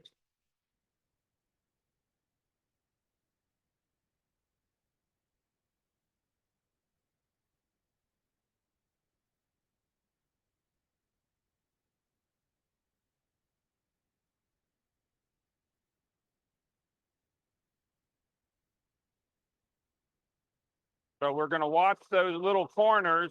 When the corners start getting really small, then we'll be ready to stop. We'll get there pretty fast, so you gotta stay close with it when it's in this stage. But it removes a lot of material in a short period of time.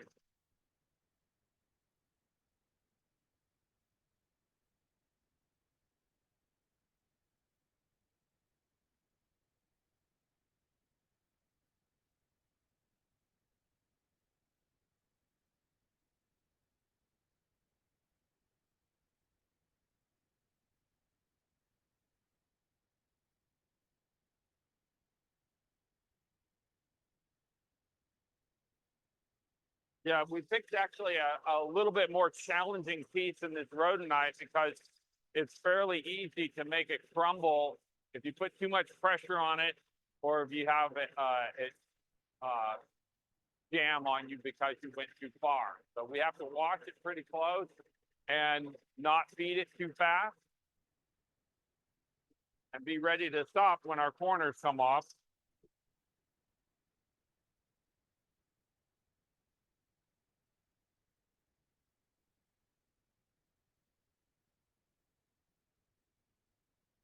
Now, one of the things about this machine design is that we control the feed. So we really control how the bit moves down, which is very hard to do on a manual machine because you're moving it manually. And the other piece is obviously how we hold it, how we hold the feed, how we can control the bit so it cannot move to the right or the left. We control the feed so it cannot move. And that gives us a really good freefall. Now, the other thing people use my core bit for, my core machine for, is making lamps. We have a number of customers that will take translucent rock and they'll drill it on the inside, and they'll change the bit and drill it on the outside. They'll pull the cylinder out and they'll cut it flat on the bottom, and then they'll put a light inside the cylinder after they polish it. And it's really, really beautiful.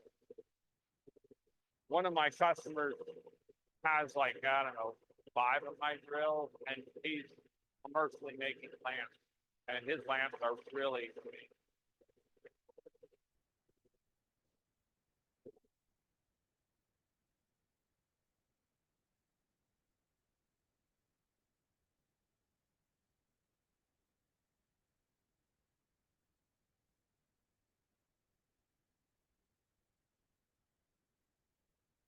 I think you're just about there.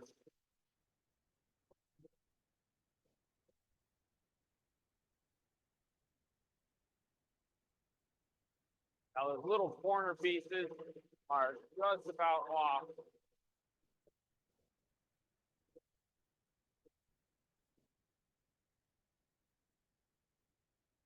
And in this core drill, one of the most important things is that we're flushing the cutout. So we're pushing oil through the center of the bit, and the teeth, as they're cutting the material, the oil washes the material out of the cut, because we're removing a huge amount of material in a short period of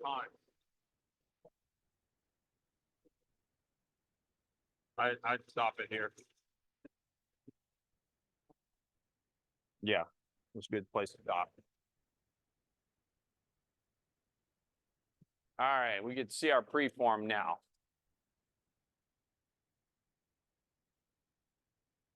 Now, one of the things you'll see as we get closer and closer, yeah, it's pretty good looking preform. We got a little bit of low spot because when we cast it, we overestimated the size, and I think mostly we located it poorly. Tap it and get rid of that one piece on there. Just tap it. Cut yourself. So now we can cut. We're going to drill number 4 and 5. So what we're going to drill, you see, it's like it does not automatically stop. When you get close to the bottom, you got to be ready to tend to it. The reason being, Michael, is that when you get close to the bottom, you never want to go through the bottom because that's when you'll spin the piece. And you don't want to spin the piece, particularly when it's in the preform jig. So now show them how you're locating it first. You just stuck it down in there because this is important, this location. So I put the pin in place on my. No, I'm talking about which corners you're going to cut off. Oh, okay. So So basically there's essentially 4 corners left on here. So we're gonna cut it that way and that way to round off these edges. So we're going to knock turn these it 4 and cut corners it off that next way. and these are going to be really short cuts. And we're going a little slow on this piece because the material's kind of delicate. And also it allows you to kind of see what we're doing here. Now, what I'm doing right now is I'm adjusting it, just light little taps, so that I can get the corners leveled, Yeah, he's tapping it up against the locator pin. so that I can get those tabs leveled on each side. Yeah, I'm getting it tapped over to the pin. Now that's good there. This actually, this one, it's so close. I almost don't even like leaving the locator pin there to start it on those corners. you're fine.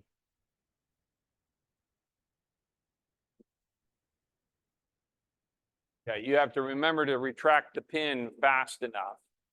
Where'd you put You're that doing, screwdriver? this is drill number 4. That's my pocket. You had it in your pocket? Yeah. Now you're going to use the screwdriver to hold it, to keep it from, we don't want it to walk to the left when we start this drill.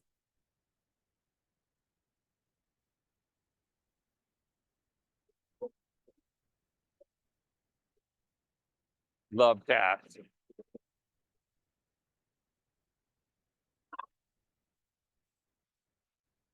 Yeah, I was a love tap.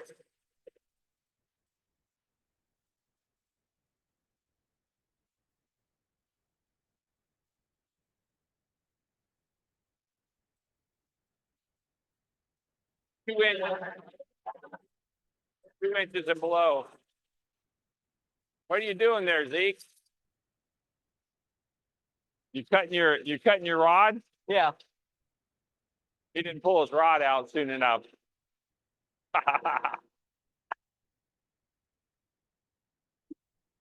And you gotta watch it. You gotta watch that. Yeah. You come wandering over to look at me.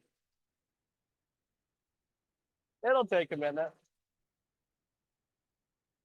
Yeah, well, if I tell people in my shop that they're drilling 4 and 5, I don't let them leave the machine. They're staying on it. Normally we'd push the feed a little. Yeah, we just extend it. It's just threaded rod, so it's not a big deal if you cut it off. Well, to be fair, if this was my drill, I'd have told you to come over and watch it too.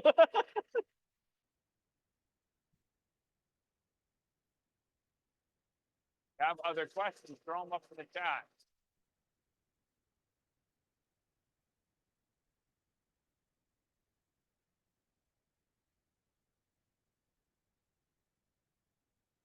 If you have a rough piece without a flat surface, it depends on the surface. If it's only going to contact one side of the bit, then I'm probably going to grind it with a hand grinder.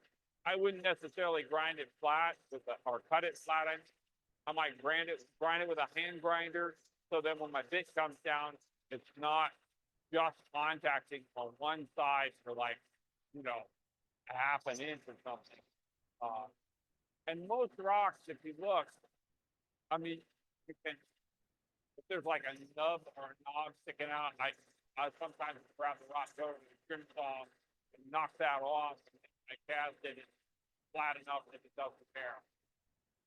Big thing is if you get the right hand side of the bit down into the rock and the left hand side of the bit's not touching, and then you crank your feet up a little too fast, they might grab that rock and tweak it, and then you scratch your bit. So, like what I suggest is always around the most reliable result where you're not going to have a crash, because even though I tell you, you basically prepare yourself, you're going to solder segments on. It's much better if you avoid doing that unnecessarily.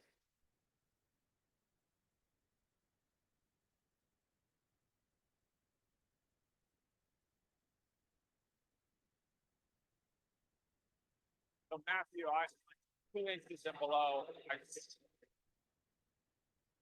I do 1 inch balls. 1 inch balls, I do 2 cuts. I do 2 cuts, and go over, get on like a 30 grit wheel, and trying to 4 corners off the road at high speed.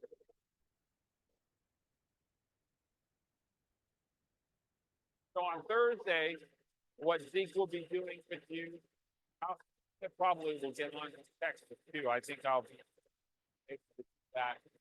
He will be taking you through grinding, like prepping the preform, and then getting it the high speed grinder, and then taking it over into a low speed.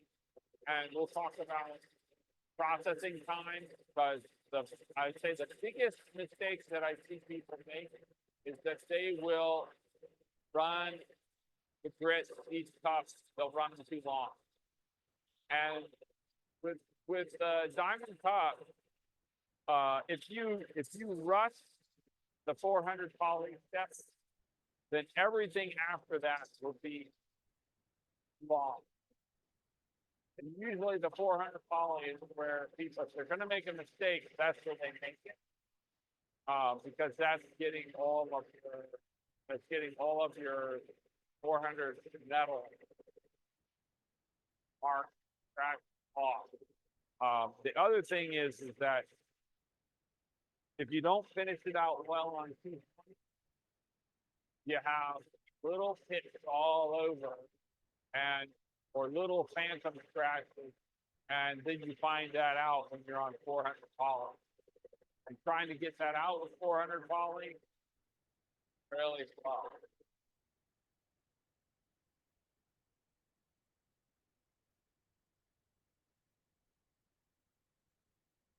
One just fell.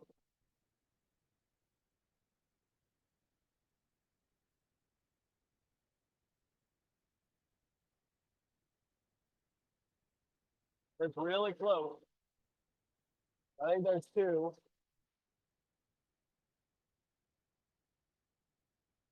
Yeah, I'd call it. Go ahead and stop it, because this is the hand grinding on this is super easy. And this is a real grabby material. All right, see how we look.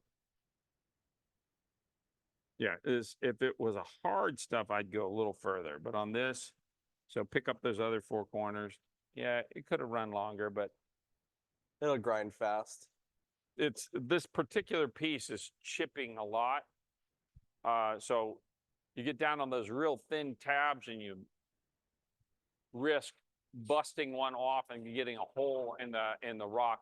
I can go over to the grinder and knock that off in just a few seconds. So I would opt not to do that. We'll take the last cut on it. So we were just cut there. We'll turn it and cut those 2 Yep, we're right gonna there. cut the last 4 corners off.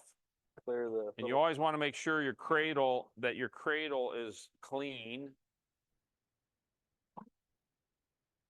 And then this is the last cut for the and we're taking a little longer than I would normally take on this.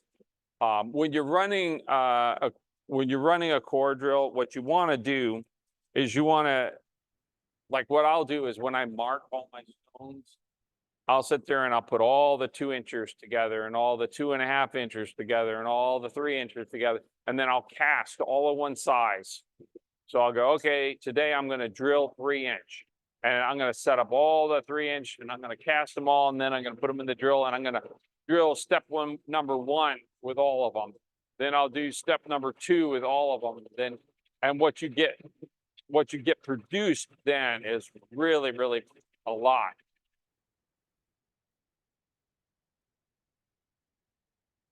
How he does here.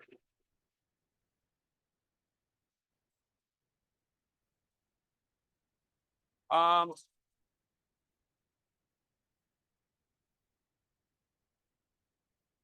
that's a good question, Karen. I think the answer to that would be dependent on what kind of rock. If you were doing a calcite sphere, I'd go over to the PT and I would I would knock out a preform on the PT. I might drill 4. I might drill 1 4, and then I knock all the corners off. And the other thing is, if I'm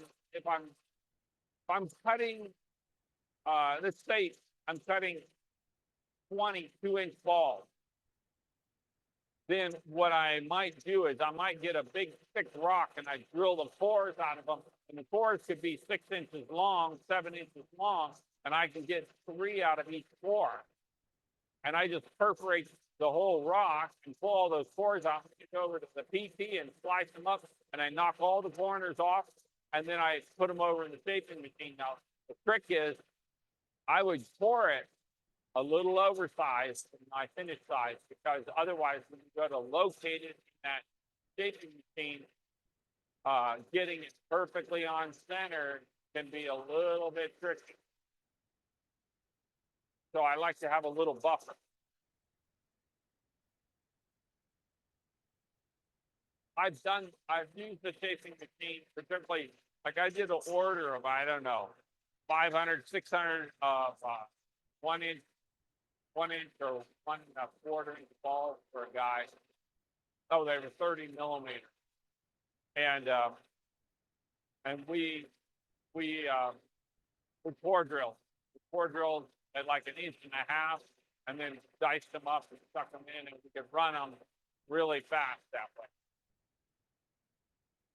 That way we would set the shaping machine up so our depth setting is perfect for turning the ball, get it on and get it touching the wheel and just let it go. And we could have one guy running 2 shaping machines, and he could produce a lot of balls. We came right out of that and grind the nubs off the end, put the high speed machine to round it up, and then we go tumble polish.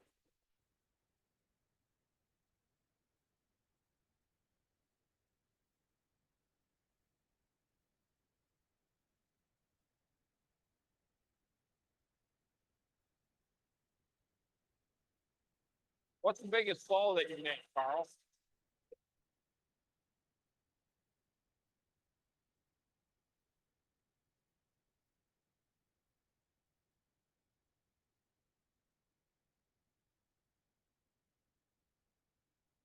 That's Carl. What's the biggest size ball that you make?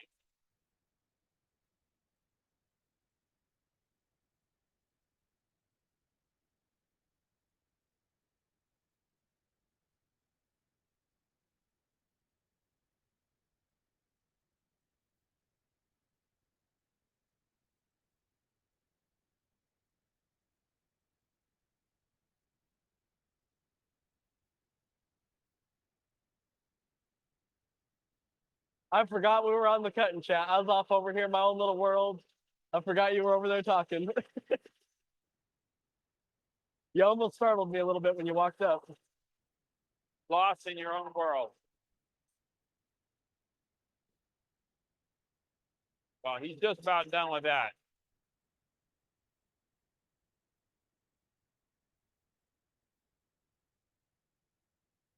Need a hydraulic spear machine then, Carl.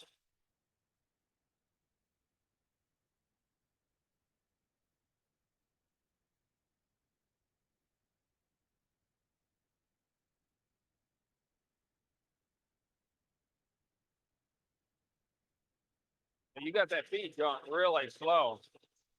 Well, it's because this is a soft material. It's chipping. Well, that's like a little extra slow. You can go a touch faster than that.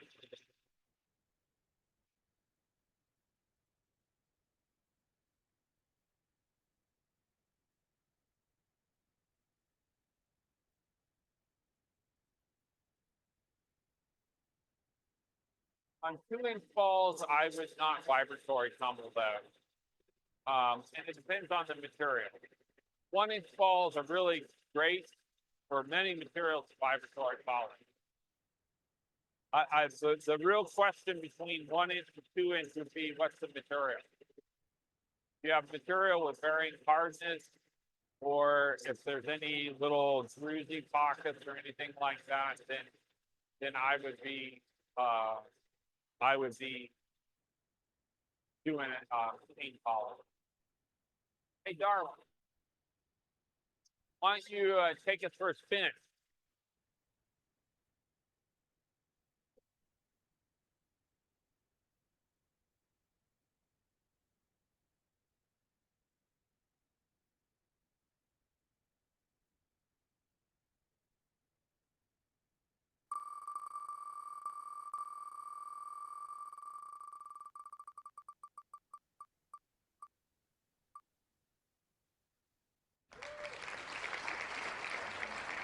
So,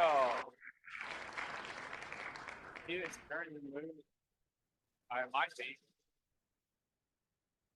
Steven, throw something in the chat. All right, door 1, 2, 4, 3.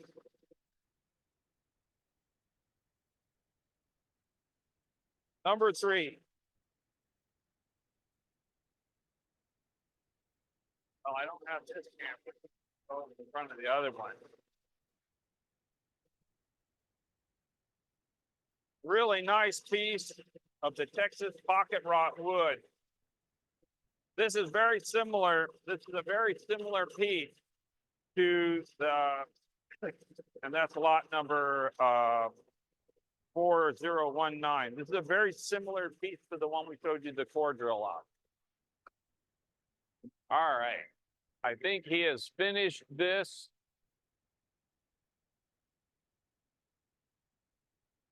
Yeah, you gotta, that's why I said, Carl, you gotta look at the material for vibratory polish. Agate, solid agate, like if you're doing Brazilian agate, gonna work like a champ. Yeah, needs a little hand grind, and then we're going over machine grind.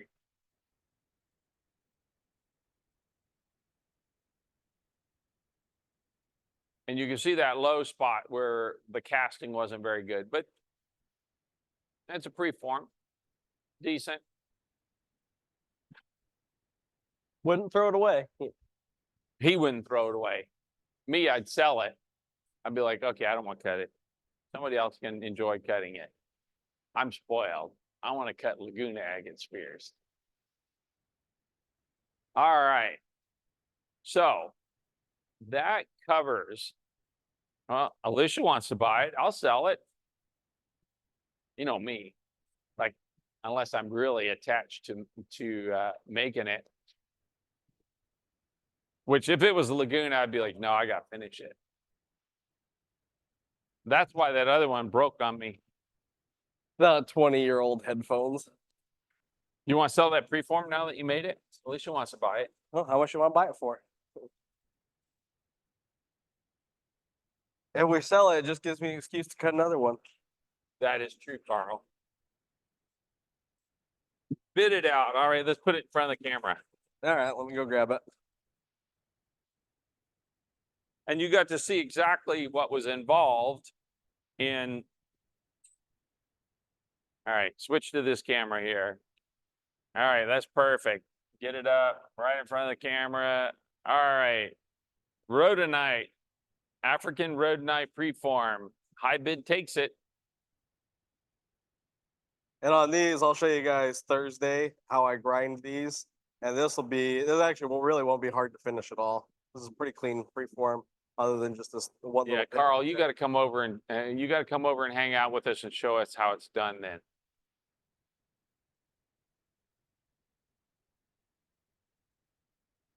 Well, Alicia, it looks like you need one of our CD4 core drills. If you want, I'll set up anybody who's interested in a core drill. I'll do a deal on core drills if you like. Alicia is. I know she is. She's asking the right questions.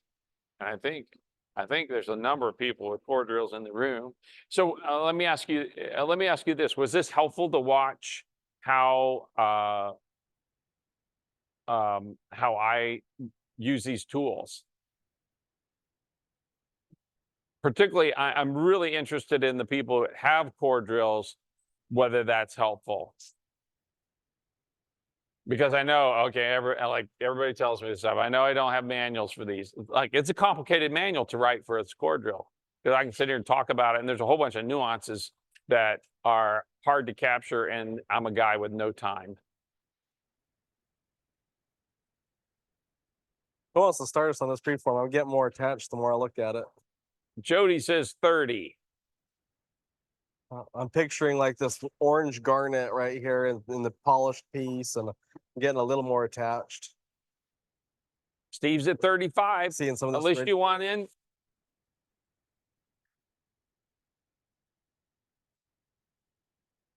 One of the things I did when we had Alicia's at 40, when I had the factory going full tilt over in the Philippines, I brought back a bunch of preforms.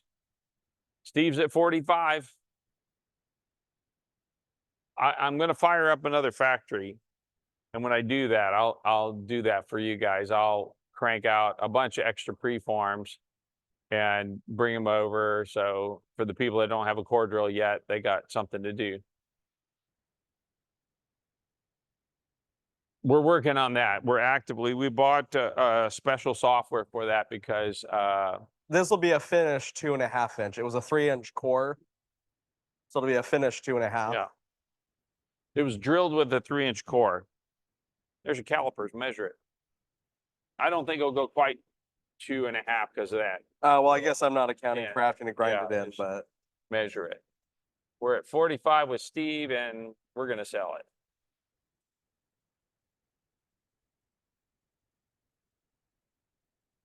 yeah, so you're probably going to be more like 2.3, 2.4, you Two think? and a quarter. Two You and a think- quarter will finish up. 1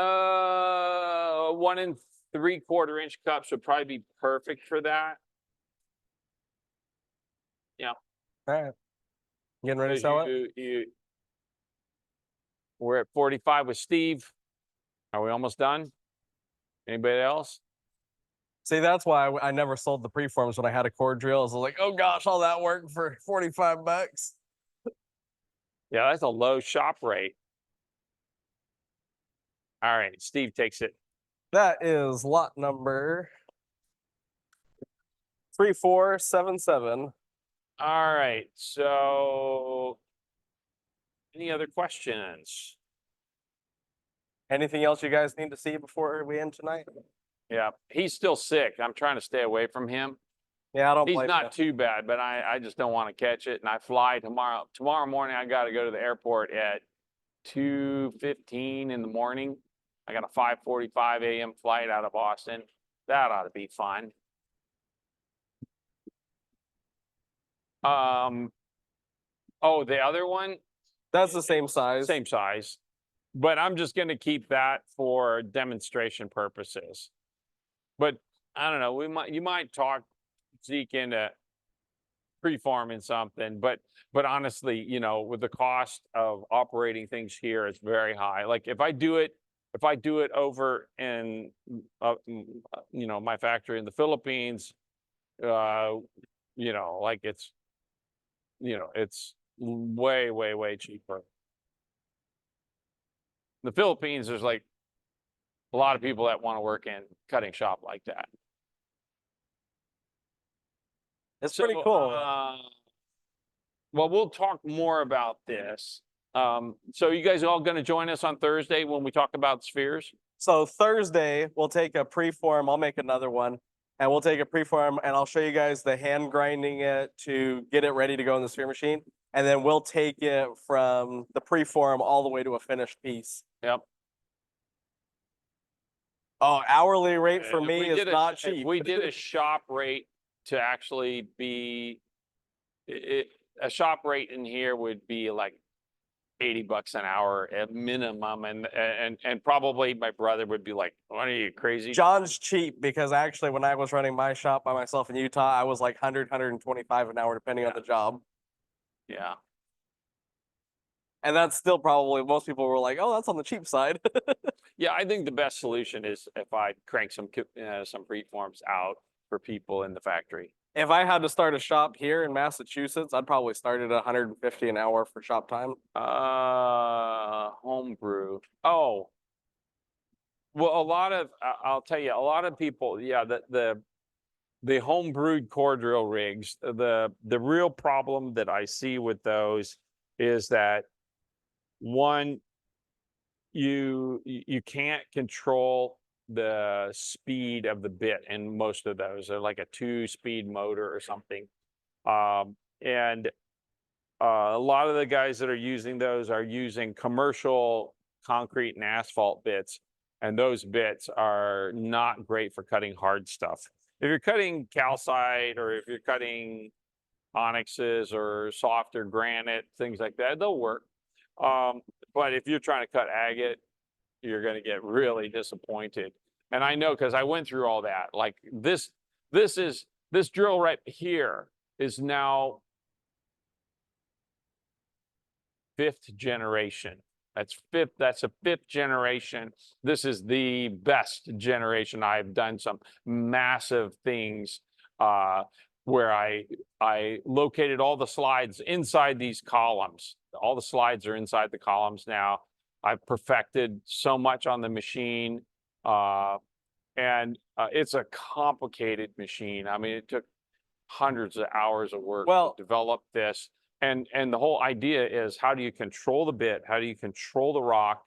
And then you can make these preforms that, you know, like if we take an agate preform, which you should drill something that's actually, it's got some hardness, maybe drill a piece of that blue chalcedony. Oh, that'd be good. In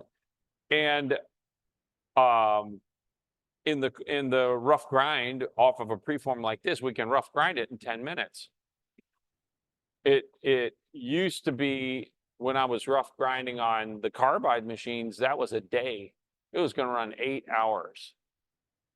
I remember as a kid, said my homework station where I was doing my homeschooling was right next to where we had the steer machine. So I got to listen to that steer machine run with the silicon carbide cups for 8 hours a day. And Gong, run- gong, gong. Yeah, there's really inefficient. But you know what I was gonna say, the reality is, if John could make one of those $1,000 or $500 concrete drills work, he wouldn't be building these, because we run these in our shop too. Right.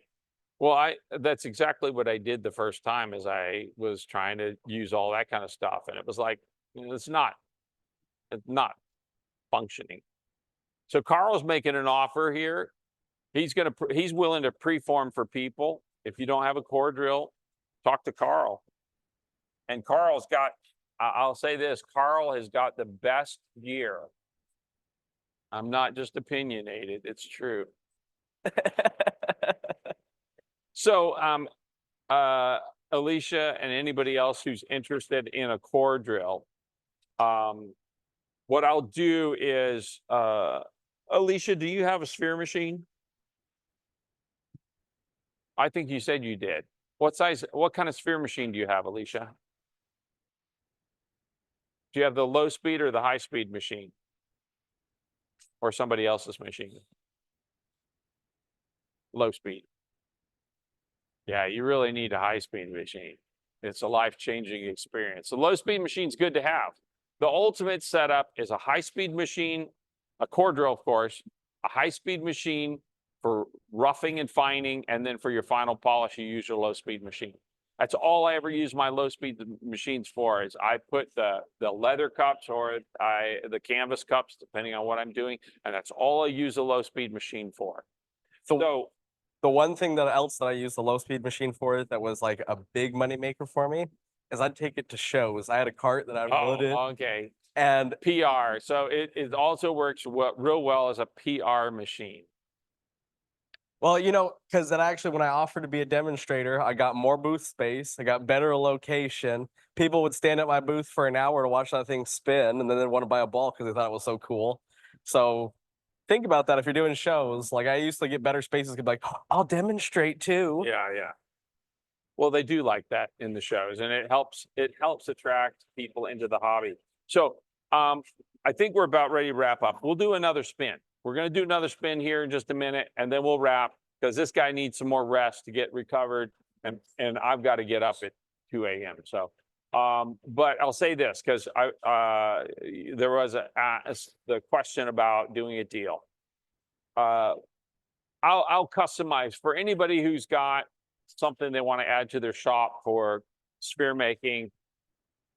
Talk to your sales rep about getting a customized deal. I'll customize the deal for you, because everybody needs different things. So I don't want to just offer a thing that maybe will work for one person and won't work for them. So you tell us what you need for your sphere making, and I'll make a deal for that since you are here with us tonight, and I appreciate that. And if you don't know what you need, call me and I'll tell you all the machines that He you're gonna will want. you. Okay, so one more spin. Well, I'm gonna come see you and cut some spheres anyway, Carl. Nope, you can't get Zeke on a deal. Ooh, is that a Sujilite sphere wheel? It looks like it.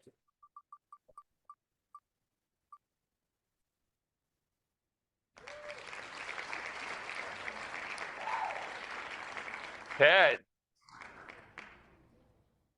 Man, that was lucky. I think Ted won the last cut in chat too. yeah.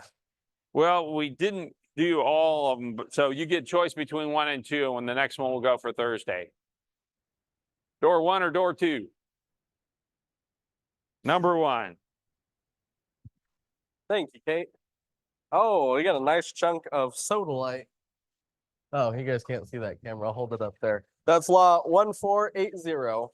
They got that other camera going, I think. That's a beautiful chunk.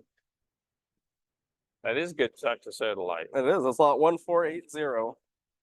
All right. Well, as always, I hope that this was valuable for you and that you learned a lot and maybe got some new ideas watching what we do. Certainly the video will be available if you didn't catch all of it. And we appreciate you guys being here. Thanks, everybody. That was fun. I'm excited to see y'all Thursday so we can do Make a Sphere.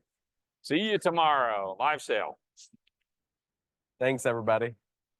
Good night.